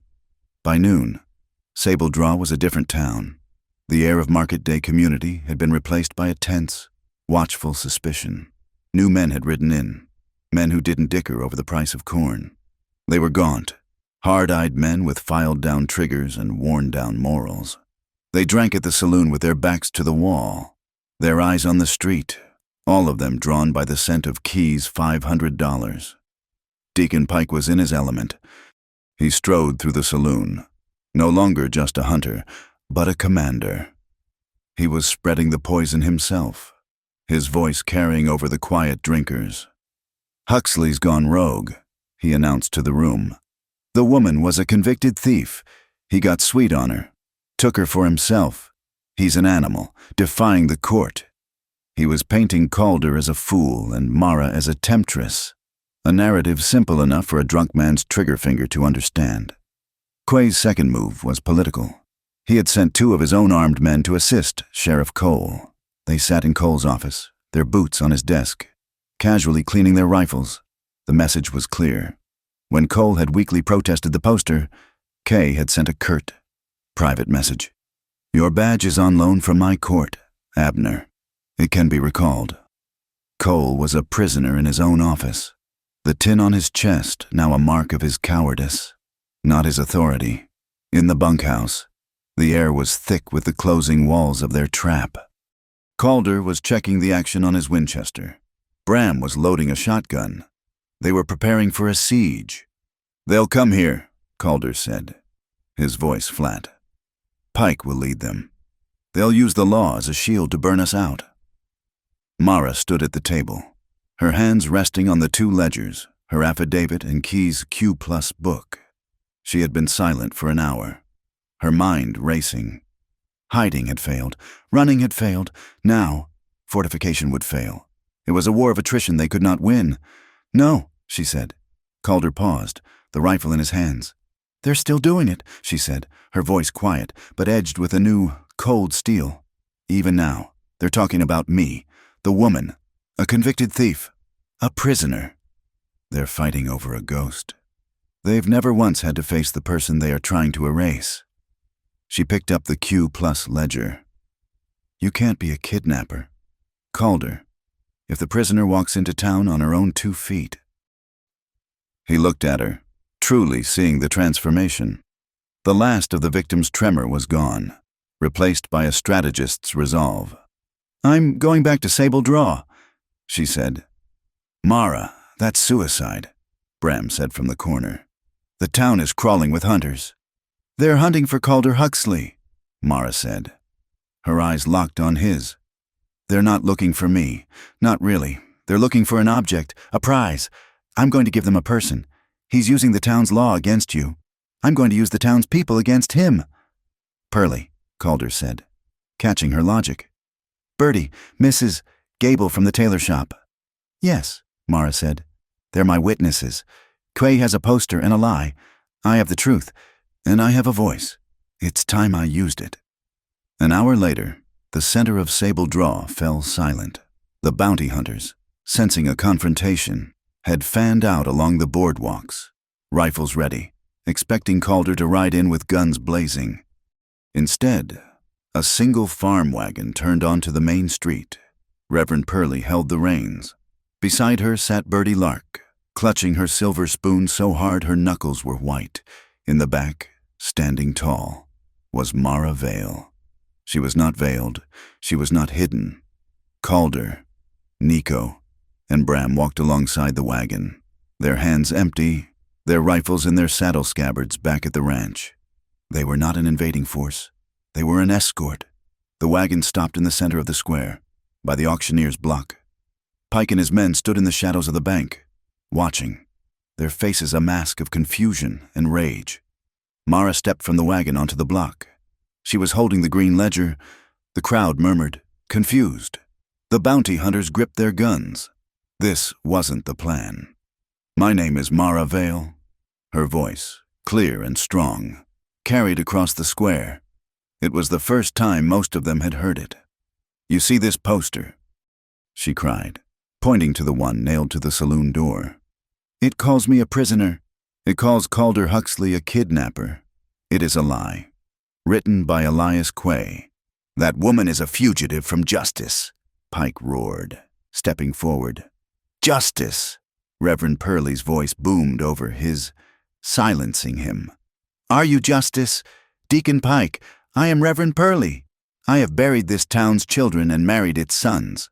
I know justice when I see it, and I see it standing on this block. This woman is a victim, and she is under the protection of God and this community." A murmur of agreement rippled through the townsfolk. The bounty hunters shifted, their allegiance to the $500 suddenly complicated by their fear of the preacher. "I am Bertie Lark," Bertie shouted, her voice shaking but full of fury. "I was the cook at the tallow house. I saw it. I saw him sell them. I saw it with my own eyes." This was the 1-2 punch, the moral authority and the eyewitness. The crowd was turning, the bounty hunters wavering. Mara held up the Q+ ledger. "Magistrate Key calls this his purchasing ledger. I call it a bill of sale for human souls." The crowd surged closer. The bounty hunters were now surrounded by angry, curious citizens. "He thinks you are all fools," Mara cried. "He thinks you wouldn't notice. Let me read you the first page. Q+ contract, Red Peak Mine, item 4, payment received $12. That item was Elsbeth Fry. A widow from Ohio who came here seeking her brother. She is gone." A woman in the crowd gasped. "Elsbeth, we thought she'd moved on." "She did," Mara said, her voice breaking with fury. "She was married to a mine foreman who mistreated her. She is gone. And here. Q plus contract. Homestead claim. Miller's Ridge. Item 5. Payment received $9. This was Anna Kova, a girl from Sweden who spoke no English. She disappeared 2 months ago. The whispers had stopped. The square was now held in a dreadful, horrified silence. These were not statistics. These were their lost, their missing, the women they had wondered about, the quiet tragedies that had happened just at the edge of their vision. Kay hadn't just been committing a crime. He had been preying on them. Pike saw the tide turn. He saw the bounty hunters lowering their rifles, their expressions now confused, even disgusted. He had lost the crowd. "This is an illegal proceeding," he bellowed, drawing his pistol. "Caesar, in the name of the court." But no one moved. The blacksmith, the feed store owner, the shopkeepers, they were no longer spectators. They had formed a silent, solid wall between Pike and the wagon. They had no guns, but they had a righteous fury. Pike, for all his bluster, would not fire on the entire town. His authority, built on fear and paper, had just dissolved. The news of the disastrous confrontation reached Elias Kay at Dry Lantern within the hour. He was no longer a manipulator. He was a cornered animal. Mara Vale had done the one thing he had never anticipated. She had claimed her own name in public. He couldn't arrest her now. The town would riot. He couldn't bribe them. She had the ledger. He had one card left to play. If he couldn't stop the truth, he would stop the law.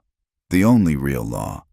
The territorial court at High Mesa was across the canyon, connected by one thin wooden bridge.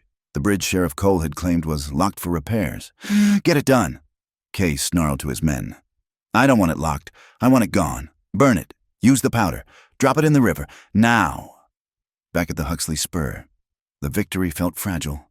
Sheriff Cole arrived, his horse staggering, his face ashen. "He did it! Calder!" he gasped, sliding from the saddle. He destroyed the bridge. My man just rode in. It's gone. Timbers are in the water. He's cut us off. He's cut the whole town off from High Mesa. There's no way to get the ledgers to the circuit judge. We're trapped." The bunkhouse, which had been a sanctuary, now felt like a tomb. Kay had checkmated them. Calder stood over the map on his table, his face a mask of cold calculation. He tapped the blue line of the river. He cut off the road. He didn't cut off the water. The room gathered around him. Mara, Cole, Pearlie, Birdie, Nico, and Bram. It was a council of war. "He's forced our hand," Calder said.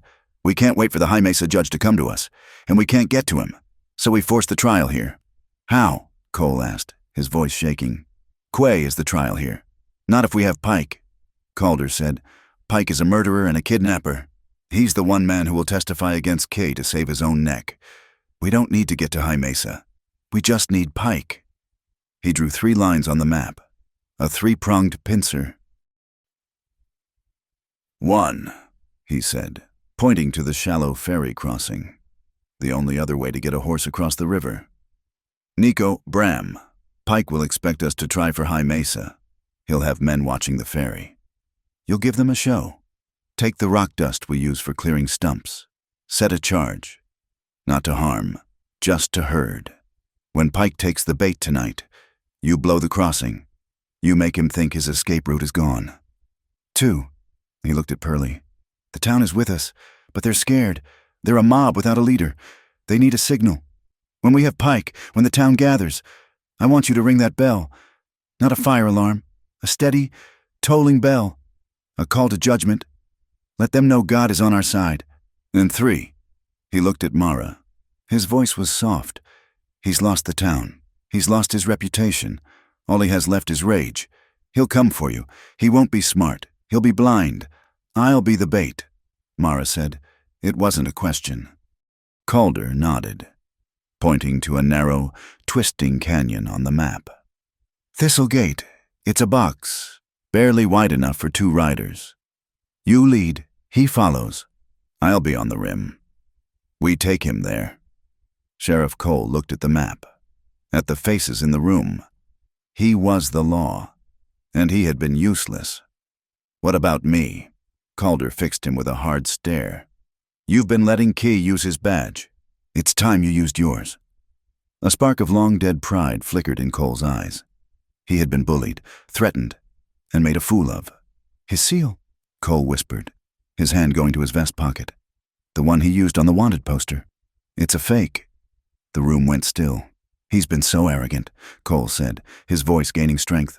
He pulled out a small, folded receipt. "I was at the post office this morning, before the posters went up. I saw the new territorial registry list, Kay's magistracy. His court seal had expired 3 weeks ago. He's been operating without a commission." He unfolded the paper. I got the clerk to give me a copy of the registry notice.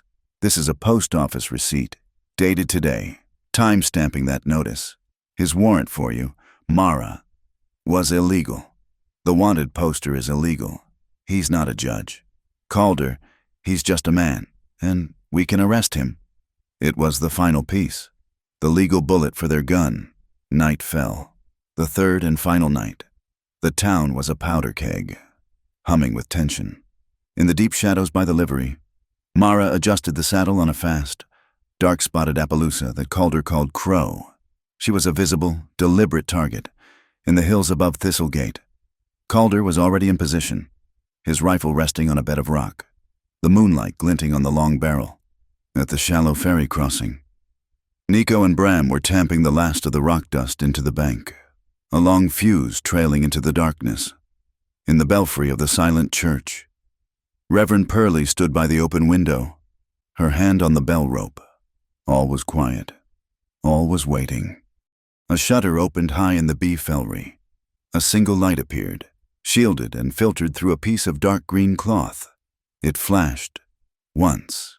A long, steady beam. A pause. It flashed again. Twice. A pause. A third and final flash. The signal. It had begun. From the shadows, Maravale clicked her tongue. The Appaloosa, Crow, stepped out into the moonlit main street, its hooves kicking up small puffs of dust. The bait was set. Deacon Pike took the bait like a starved wolf lunging for a crippled rabbit. The sight of the lone woman on the Appaloosa, riding calmly out of town under the high, cold moon, was an insult to his professional pride. It was too easy. A trap. His instinct screamed, but his rage and greed screamed louder. The $500 and the humiliation she had dealt him in the town square were a toxic brew in his gut.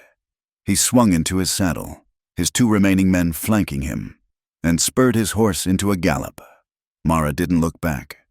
She could hear the thunder of their pursuit, a 3-beat rhythm of doom closing the distance. She held Crow to a steady, deliberate canter, a pace that was just fast enough to be a flight, but just slow enough to be an irresistible lure. She was the baited hook, and she was trolling the darkest depths for a monster. She led them west, away from the ranch, toward the jagged teeth of the mesas. The entrance to Thistlegate was a dark slash in the rock face, a place the locals avoided after sundown. It was said the canyon had its own breath, a strange tide of wind that only flowed one way after the sun went down. A steady exhalation from the west that moaned through the narrow passages. As she entered the canyon, the world changed. The open moonlight was cut off, replaced by towering walls of stone that seemed to lean in, suffocating the sky. The wind moaned, just as the stories said, a low, mournful sound that seemed to pull her deeper into the earth's throat. And the sound of the hooves, Crows, and the 3 horses behind her was magnified 100 times. It was no longer a chase. It was a drumbeat, a frantic, echoing tattoo bouncing off the rock, a symphony of pursuit and terror. Pike followed without hesitation, the promise of a cornered target overriding all caution. The narrow walls would give her nowhere to turn. But this canyon was not just a passage.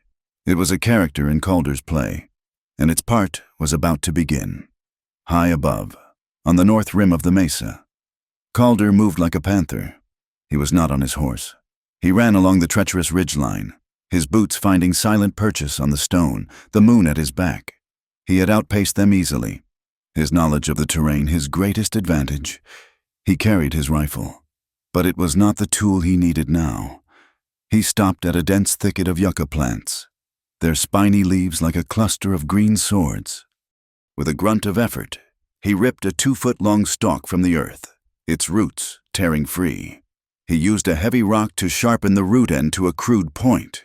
Then he moved to the edge of the canyon, a spot where the trail below narrowed to the width of a single wagon. He drove the stake into a deep fissure in the rock, angling it downward into the canyon. He didn't have a hammer, so he used the butt of his rifle, the heavy wood and steel driving the stake home. One stake, then another, and another. He worked with a brutal, rhythmic efficiency, creating a crude, impenetrable barrier. It was a herringbone fence, a technique used by ranchers to herd cattle into a chute. He wasn't building a wall, he was building a funnel. He was driving Pike, the wolf, into a killing box. Down below, Mara saw the trail narrow ahead. This was it. She urged Crow on, the horse's hooves striking sparks on the flinty ground.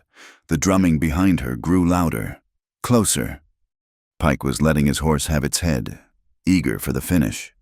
As she cleared the narrowest point, she heard a sound from above, a sharp crack of wood on rock. Pike heard it too. He glanced up, his face a pale oval in the dark. Just as Calder drove the last stake into place, the trap was visible. A crude, spiky fence now blocked more than half the trail. Pike swore, reining in his horse. He had been herded. He raised his lantern, its yellow light painting a frantic, dancing scene on the canyon walls. And at that exact moment, from the far side of the river, came a low, earth-shaking whump. Nico had lit the fuse. The rock dust explosion was not a blast of fire and shrapnel. It was a concussion of air and earth, a massive cloud of pale. White dust erupted from the ferry crossing, catching the moonlight and blooming like a ghostly mushroom. It rolled over the landscape, a silent, choking fog. Pike's 2 men, already spooked by the fence, pulled their horses up in confusion, looking back toward the river. Pike, however, his eyes fixed on the woman just ahead of him, ignored it. He raised his pistol, the barrel glinting in the lantern light. Mara saw the movement.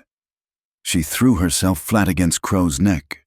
Just as Pike fired, the shot went wild, the bullet screaming off the canyon wall high above her head, showering the trail with the rock chips. The muzzle flash, so close in the confined space, blinded Pike for a second. His horse, already panicked by the echoing shot and the tremor of the distant explosion, reared violently. Pike cried out, losing his grip on both the reins and the lantern. He fought to stay in the saddle, but the panicked animal threw him. He hit the ground hard, his body tumbling over the rocky trail, his pistol skittering away into the darkness. The lantern fell with him, its glass shattering, the flame hissing out as it was smothered by the damp ground.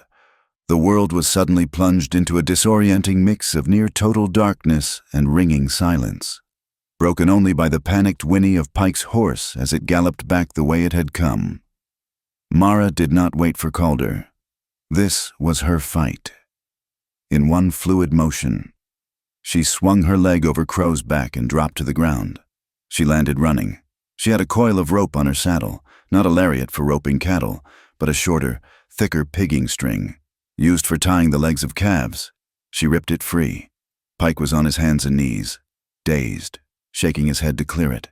He saw her coming, a dark shape against the sliver of sky, and scrambled for his fallen pistol. He never reached it. Mara swung the coiled rope like a whip. It was a desperate, instinctive move, a memory from 1,000 dusty afternoons spent on a ranch long ago. The weighted end of the rope arced through the air and cracked against Pike's outstretched hand with the sound of a breaking stick. He screamed, a high, thin sound of pure agony, and jerked his hand back. Mara was on him before he could recover. She didn't try to fight him. She used his own momentum, sidestepping his clumsy lunge.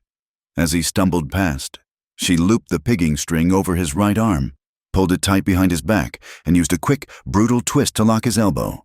It was a calf-tying technique, designed to immobilize a struggling animal with leverage, not strength.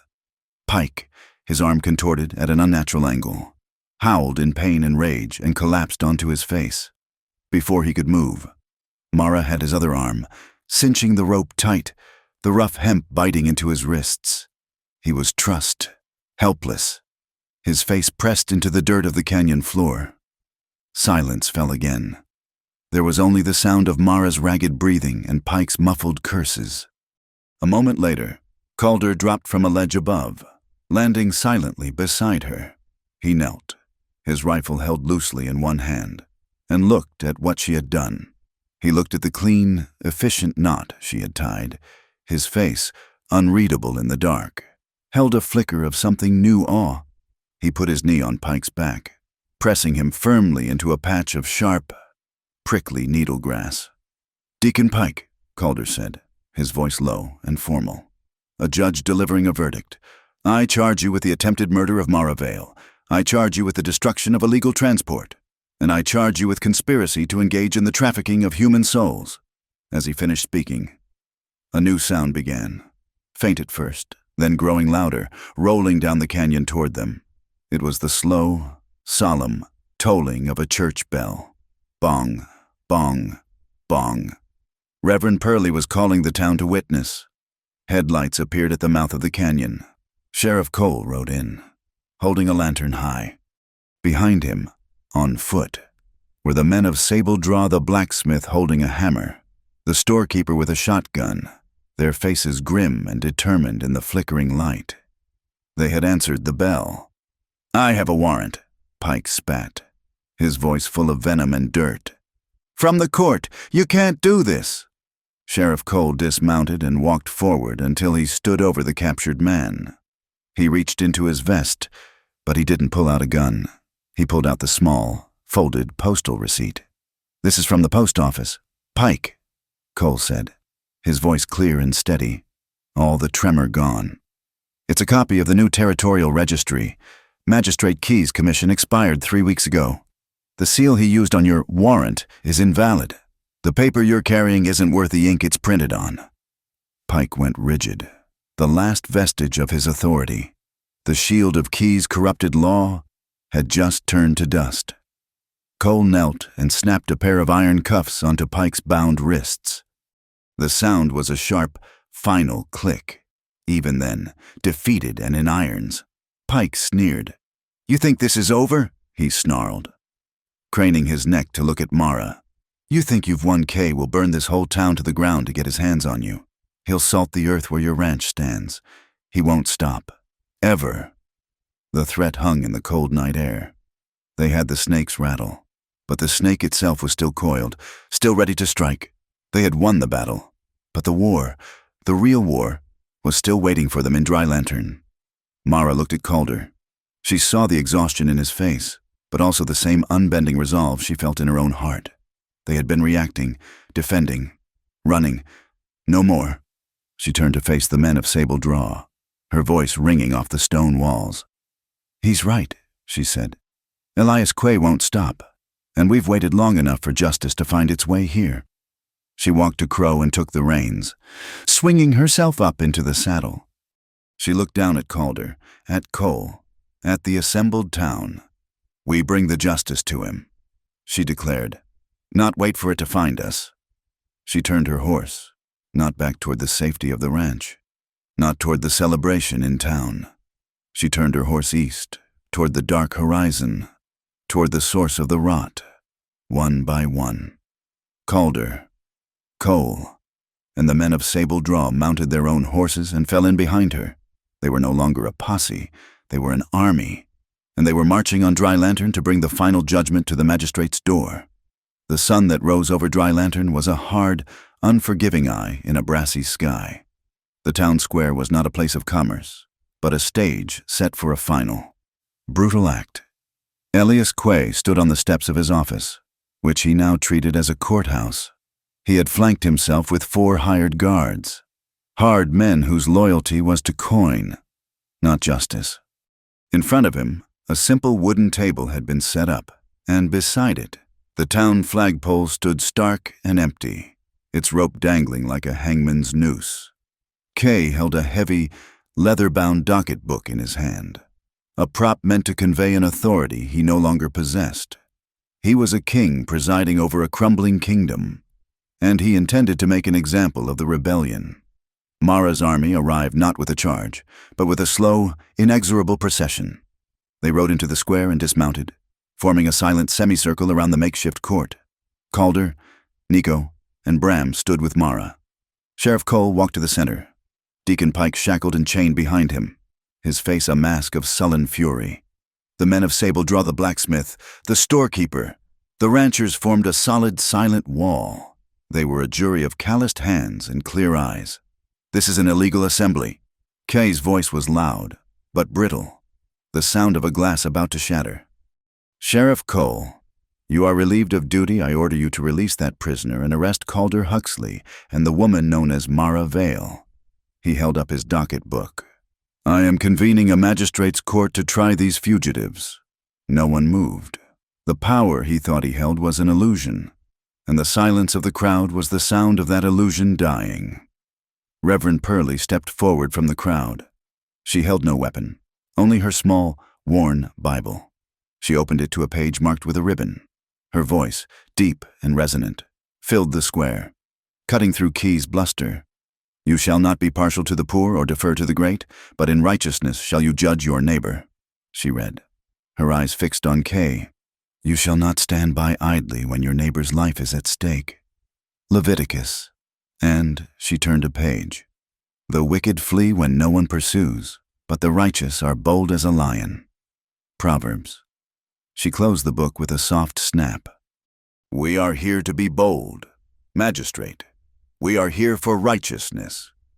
A profound, church-like quiet fell over the square. The scripture had stripped Key of his pretense, leaving him exposed not as a judge, but as a wicked man. Birdie Lark, her face pale but her eyes burning with a fire that had been banked for years, stepped up next to the preacher. She did not shout. She spoke in the clear, factual voice of a witness testifying to what she had seen. "My name is Birdie Lark.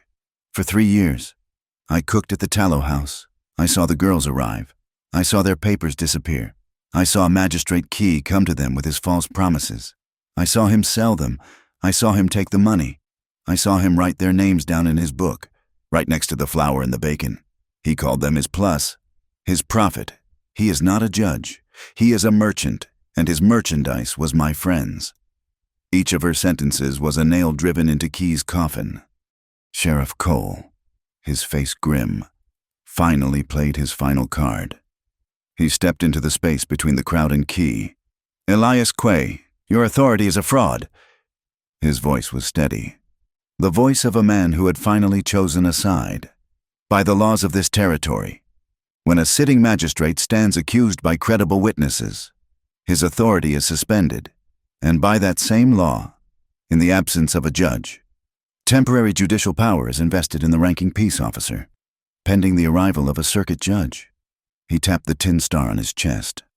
"That's me, and this," he gestured to the silent men of Sable Draw, "is my jury.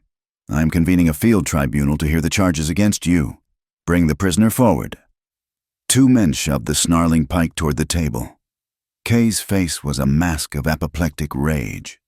"You have no jurisdiction, no evidence." Mara walked forward. She moved with a calm grace that transfixed the square. She carried no weapon, no ledger. She carried only the gray veil. She reached the table and, in a gesture of profound symbolism, she spread the veil across its surface. The cloth that had been her mask, her prison, was now the tablecloth of justice. Its scarred, worn fabric would be the ground on which the truth was finally revealed. She took the small knife from her belt. All eyes were on her as she carefully, deliberately, slid open the decorative camellia stitches she had sewn into the hem. From the lining, she pulled the folded affidavit, its purple ink a stark declaration against the pale paper. She unfolded it and placed it in the center of the veil. This was Key's breaking point. His carefully constructed world was being dismantled before his eyes by a piece of paper and a scrap of cloth. With a guttural roar of pure, animal fury. He lunged. He didn't go for a gun. He went for the fire. He snatched a lit storm lantern from the steps of his office, his intent clear to burn the evidence, to burn the truth, to reduce her voice to ash. He raised the lantern high. But Calder was faster. He had anticipated this. He didn't draw his pistol. From his belt, he unhooked a heavy, curved piece of iron, a saddle hook, used for lifting heavy harnesses. He swung it in a short, powerful arc. The hook caught the lantern's handle with a sharp clang of metal on metal. The lantern flew from Kay's grasp, tumbling end over end through the air, a comet of fire and glass. It landed with a loud hiss and a plume of steam in a horse trough that Bram had quietly positioned by the steps moments before. The fire was extinguished. The sight of Key's desperate, failed act broke the last of his power. He stood there, his hand empty, his face slack with disbelief. "We have seen the evidence," Cole declared, his voice ringing with authority. "We have heard the testimony. Let the jury decide." He placed a piece of paper and a pot of ink on the table. One by one, 12 men from the crowd stepped forward. The blacksmith, the farrier, the shopkeeper, men who could not write their names but who knew right from wrong. Each one dipped a pen in the ink and drew a heavy, deliberate X on the paper. 12 crosses, a verdict. "Elias K.," Cole said, pulling a pair of handcuffs from his belt. "By the authority of this territory and the will of these people, I am placing you under arrest for corruption, human trafficking, and conspiracy to commit murder." The cuffs clicked shut around Key's wrists. He didn't struggle. He simply stared at his hands. A man who had become a prisoner of his own failed tyranny. Pike, watching from the side, let out a low, guttural snarl. "You'll all hang for this," he growled, as Cole informed him that, given the circumstances, both his and Quay's cases were being immediately transferred to the jurisdiction of the circuit court at High Mesa. The crowd did not cheer. There was no celebration. There was only a profound, exhausted relief. The long shadow had been lifted. That night, back at the bunkhouse, a soft summer rain began to fall. It was not the scouring, violent rain of the sandstorm, but a gentle, cleansing shower that drummed a quiet, peaceful rhythm on the roof. The air smelled of wet pine and clean, cool dust. The tension of the past 3 days had finally broken, leaving behind a deep, resonant quiet. Calder sat on the edge of the cot, cleaning his rifle. The familiar, methodical movements a way to still his mind. Mara stood by the window, watching the rain wash the world clean. The bunkhouse, which had been a refuge, a fortress, now felt like something else entirely. It felt like a beginning. She turned from the window. Calder had put the rifle aside and was watching her, his face unreadable in the lamplight. The space between them was filled with everything they had not yet said, a universe of shared danger and nascent hope. It was Mara who crossed it.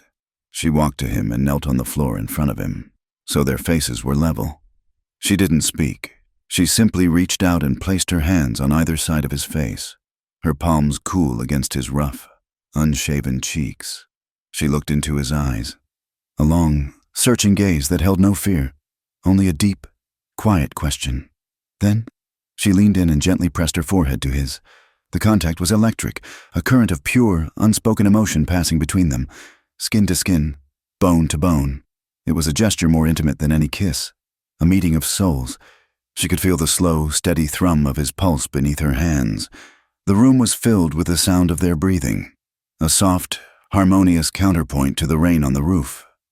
The air smelled of the clean, sharp scent of his skin, of the lye soap he used, of wood smoke and the faint, honest scent of clean sweat. He raised his hands and placed them on her shoulders. He drew her closer, and their lips met. It was a slow, tentative exploration, a rediscovery. There was no desperation, no urgency. It was a kiss of profound, quiet joy, of a relief so deep it was almost painful.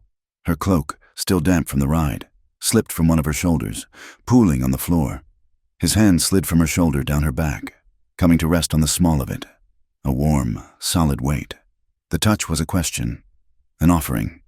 He stopped there, his hand simply holding her, a gesture of support, not possession. She felt the subtle hesitation in his touch, his unwavering respect for her boundaries. And in that moment, she knew she was not just safe with him, she was free. She gently placed her hand over his, the one resting on her back.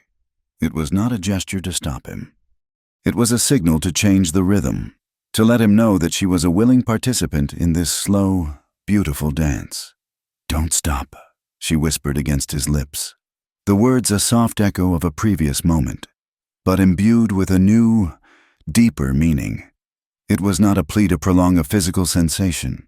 It was a request to continue this journey of trust. It meant, don't stop seeing me. Don't stop being this man I can finally, truly trust. Not yet. He understood. He kissed her again, more deeply this time. A kiss that spoke of promises and futures, of sunrises that were not deadlines, but beginnings. It was a kiss that respected every scar, every shadow, every broken piece of her past, and promised to help her build something new and whole. When the rain finally stopped, the world outside was washed and silent.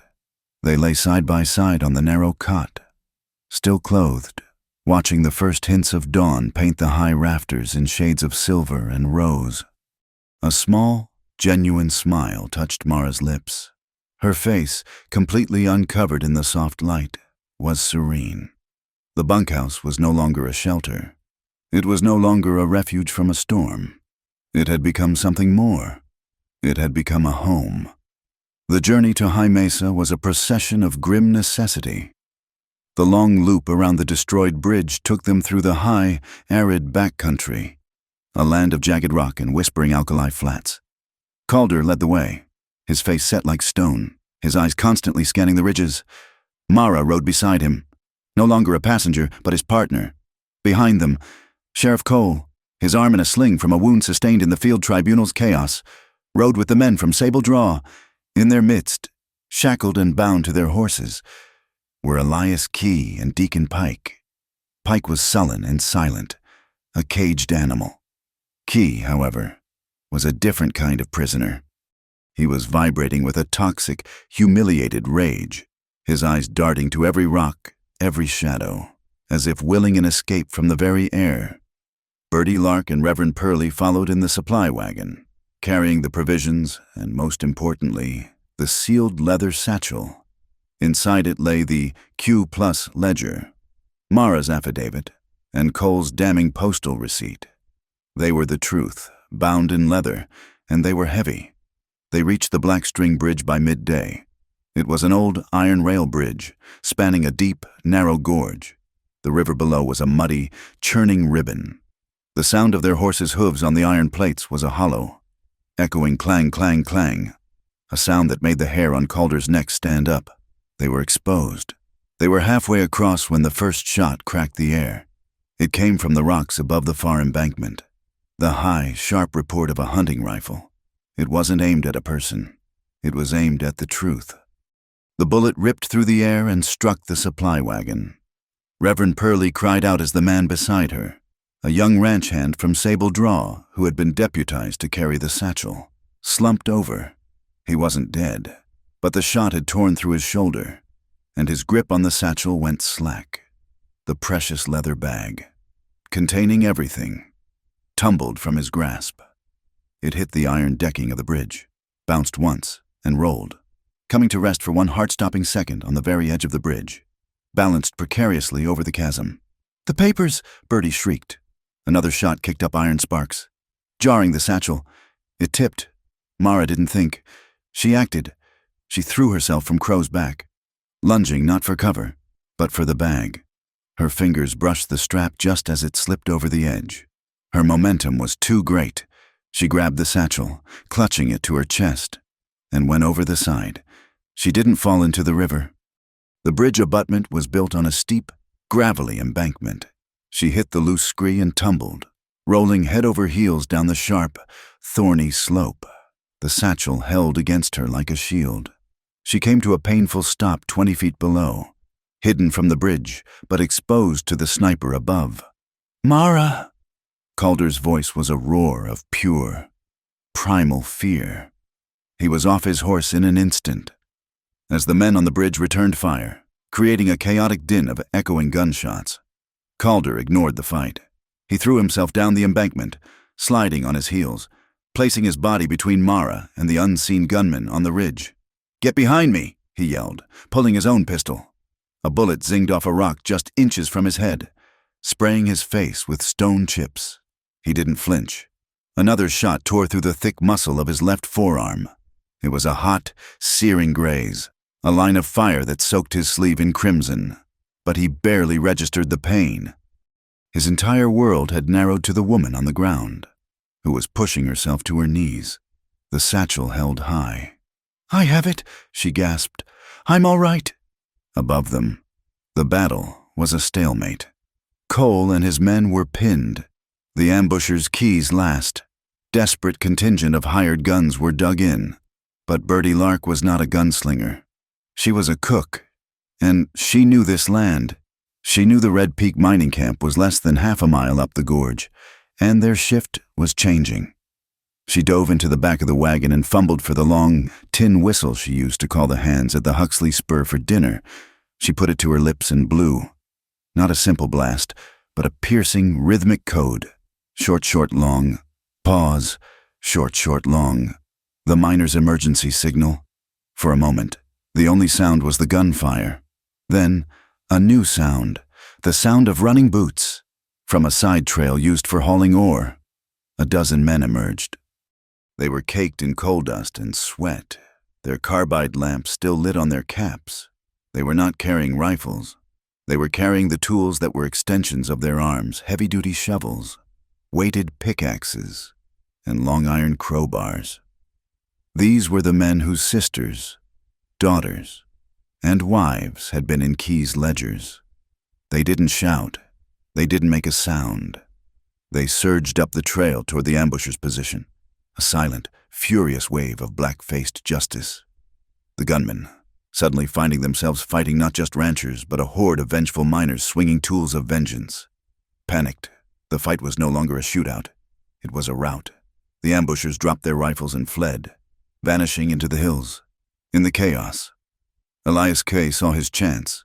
The horse he was tied to had been struck by a stray bullet and had fallen, dead. The impact and the ensuing chaos had snapped the old rope binding his hands. He was free. He scrambled from the dead horse, a rat leaving a sinking ship.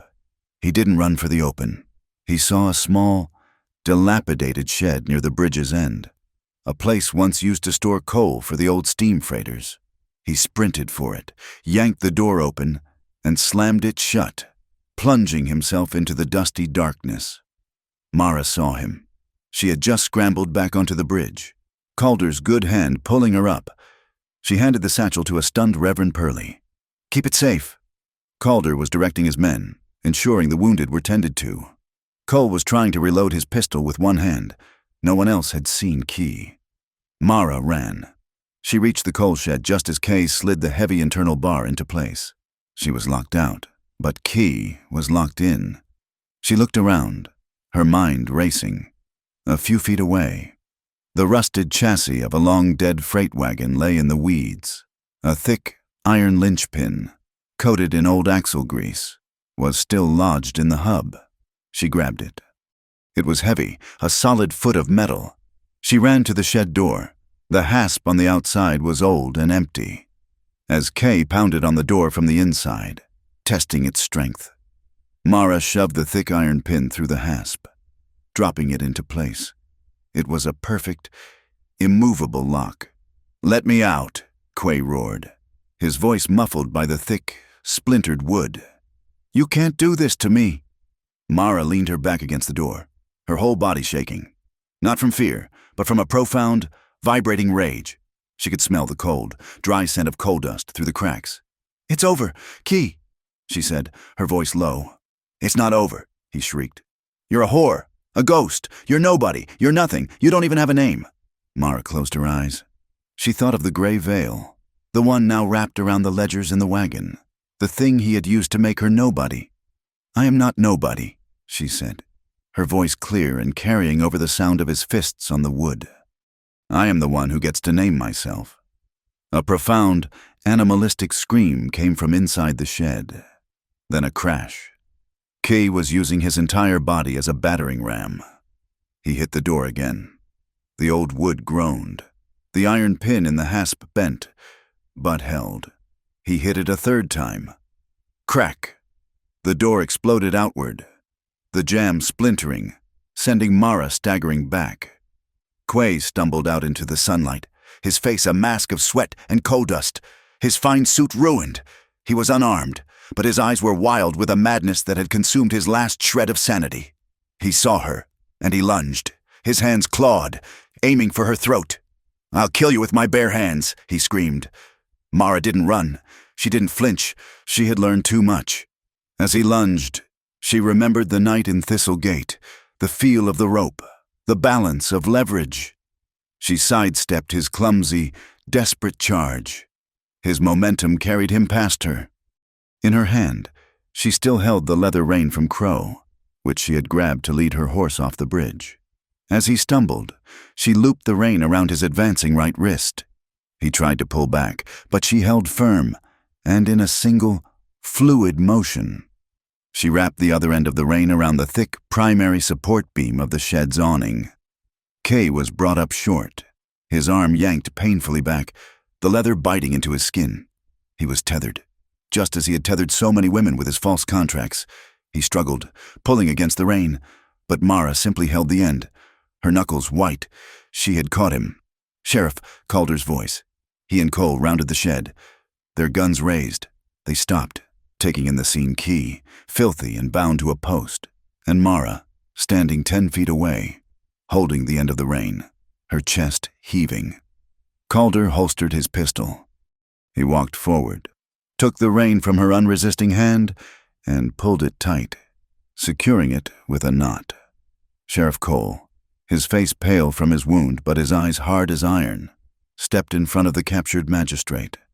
"Elias Quay," he said, his voice heavy with the exhaustion of the day.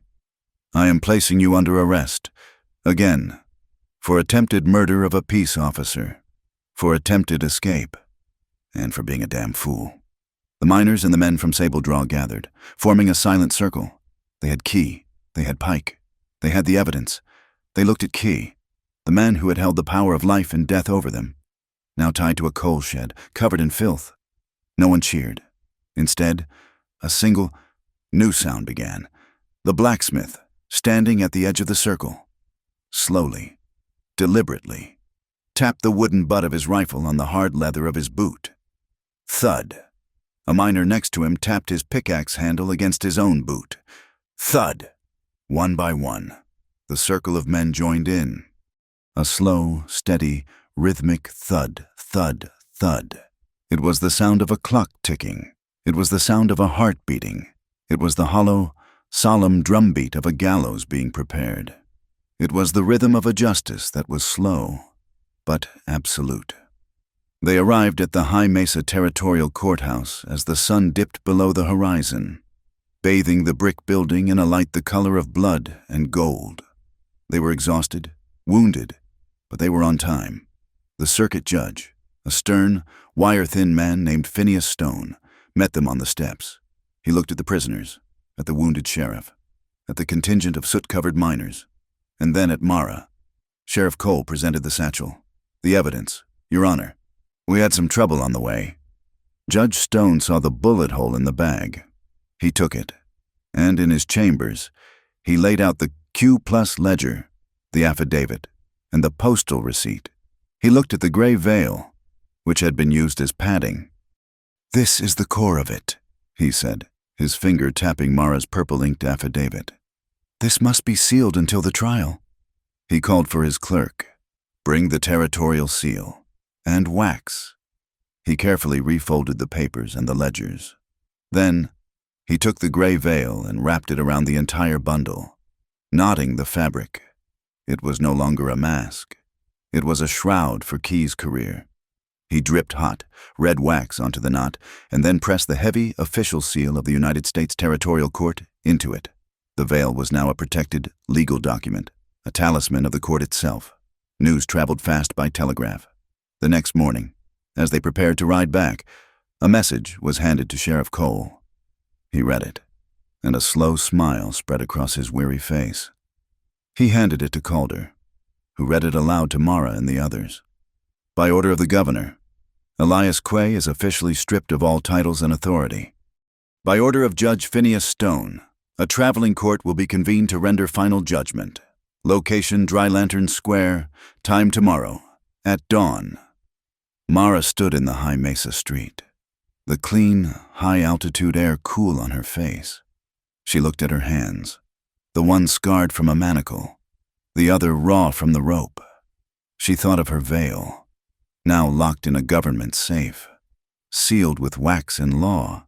It had been her prison, it had been her shield, and now it had been her sword.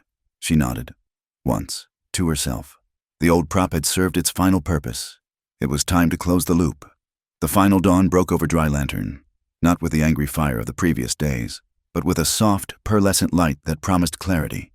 The traveling court was not held in a building of wood and glass, but under the vast, ancient branches of the great silver cottonwood tree that stood in the center of the square. It was the oldest living thing in the territory, a silent witness to generations of justice and injustice. There was no raised bench, no polished rails. Judge Phineas Stone, his face as severe and unyielding as the landscape, sat at a simple wooden table. To his side, 12 rough-hewn chairs had been arranged in a line. They were filled not by strangers in suits, but by the 12 men who had made their X's on the verdict against Key the blacksmith, the farrier, the ranchers. Sheriff Cole, his arm bandaged, stood as the court's bailiff, his presence a symbol of the law's restoration. The entire town had gathered, a silent, watchful congregation. Elias Quay and Deacon Pike, shackled and guarded, were brought to stand before the table. Key was a ruin, his fine clothes torn and stained, his face a mask of disbelief. Pike was a coiled snake, his eyes burning with a hatred that was the only thing he had left. Judge Stone did not begin with legal jargon. He began with the people. "Let the testimony be heard for the record," he said, his voice carrying in the still morning air. Birdie Lark stepped forward. She was not the terrified, weeping woman from the root cellar. She stood tall, her silver spoon tucked into the belt of her apron like a badge of honor. She held a single page from her own kitchen ledger. "He called us shadows," Birdie began, her voice steady and clear. "The women who came through the tallow house, we were just faces he could forget. But I remember Elsbeth Fry, who came looking for her brother and talked of planting a garden. He sold her for $12. I remember Anna Kova, who couldn't speak the language but could sing like an angel. He sold her for $9. I remember a dozen others. He didn't just sell their futures. He stole our memories of them. He tried to turn our friends into ghosts. But today," she looked directly at Quay, "we remember." She stepped back, and Reverend Pearlie took her place. The preacher's voice was a low, powerful toll that seemed to shake the very leaves of the cottonwood. "I am a minister of God, but I am also an officer of the public record," she declared. "I have signed marriage certificates in this territory for 30 years. A marriage is a sacred contract between two souls, witnessed by God and community. What this man," she pointed a stern, unforgiving finger at Key, "presided over was not marriage. It was a profane parody. It was the sale of human beings under the guise of a holy sacrament. He used the law as a shield for sin, and the word wife as a synonym for slave." Finally, Judge Stone looked at Mara. "And the evidence?" Mara stepped forward. In her hands, she held the gray veil, returned to her by the court. It was clean now, washed in the river, but its history was woven into every thread. The crowd held its breath. They expected her to burn it, to destroy it. She did not. She took the small knife from her belt. With a single, decisive movement, she cut the veil lengthwise, creating 2 long, identical strips of gray cloth. The first strip she took to the judge's table. The satchel of evidence, the ledgers. The affidavit lay there. its seal broken for the proceedings. She took the strip of veil and wrapped it around the bundle of papers, knotting it securely. The cloth that had once been used to hide the truth was now being used to bind it, to present it to the law, whole and undeniable. The second strip. She walked to where Calder was standing, at the edge of the jury, a silent guardian. His wounded arm was wrapped in a crude, blood-stained bandage. He watched her approach, his face unreadable, his eyes holding a universe of emotion. She did not speak. She reached out and gently, carefully, unwrapped the soiled bandage from his arm. The graze was a raw, angry line against his skin, a mark he had taken for her. She took the second strip of the gray veil and began to wrap it around his forearm, her movements tender and precise. The cloth covered the wound, a clean, soft bandage. The fabric that had represented her bondage was now a symbol of his sacrifice and her gratitude. A faded, almost invisible spot of his blood wicked into the gray material. She tied the knot, her fingers lingering on his wrist for a moment longer than necessary. Judge Stone cleared his throat. The jury has seen the evidence. They have heard the testimony. They will now sign the official writ of judgment. The 12 men stepped forward. The blacksmith, his hand still smudged with soot, took the pen and drew his heavy X. One by one, they made their mark. The verdict was a foregone conclusion, but the ritual was everything. It was the community taking back its own power, its own voice. When the last X was drawn, Judge Stone stood. He did not need a gavel. His voice was enough. Elias Quay. He declared, "This court finds you guilty of all charges. You will be remanded to the federal prison at Fort Alder to await the final sentencing of the territorial governor. May God have mercy on your soul, for this community will not." Deacon Pike, he continued, turning his gaze on the bounty hunter, "This court finds you guilty of attempted murder, kidnapping, and complicity in human trafficking. You will serve your sentence at the territorial prison. Bailiff, remove the prisoners." The words fell into a vast, breathless silence. The entire square seemed to be holding its collective breath, waiting for the final punctuation. Sheriff Cole stepped forward. He did not need a gavel either. He held a small wooden mallet, the kind used for seating fence posts. He struck the edge of the table once. Thwack! The sound was as final as a coffin nail. It is done. In that moment, Mara felt the last of the trembling leave her body. The deep, internal shudder that had been her constant companion for years simply stopped. She was still, she was whole. Calder turned to her. His eyes, dark and intense, said everything his voice did not. They spoke of the fire, the storm, the chase, the fear, the trust, the dawn. Mara took a single step, closing the space between them. She reached out and touched the gray bandage on his wrist. It was their story. Wrapped around him, a silent vow, made before the entire town. A promise. He understood. He bent his head, and his lips met hers. It was not the gentle, questioning kiss of the bunkhouse. This was a kiss of absolute certainty. It was deep and warm and solid, a kiss that tasted of dust and sunlight and the promise of 1,000 tomorrows. It was the kiss of a man who had found his home, and a woman who had found her freedom. She pulled back just enough to whisper. The words a final, transformed echo, meant only for him. "Don't stop, not yet." A slow smile touched his lips. He slid his arm, his good arm, around her waist.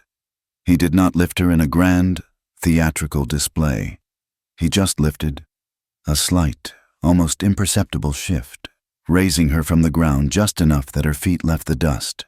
It was not for the crowd. It was for them.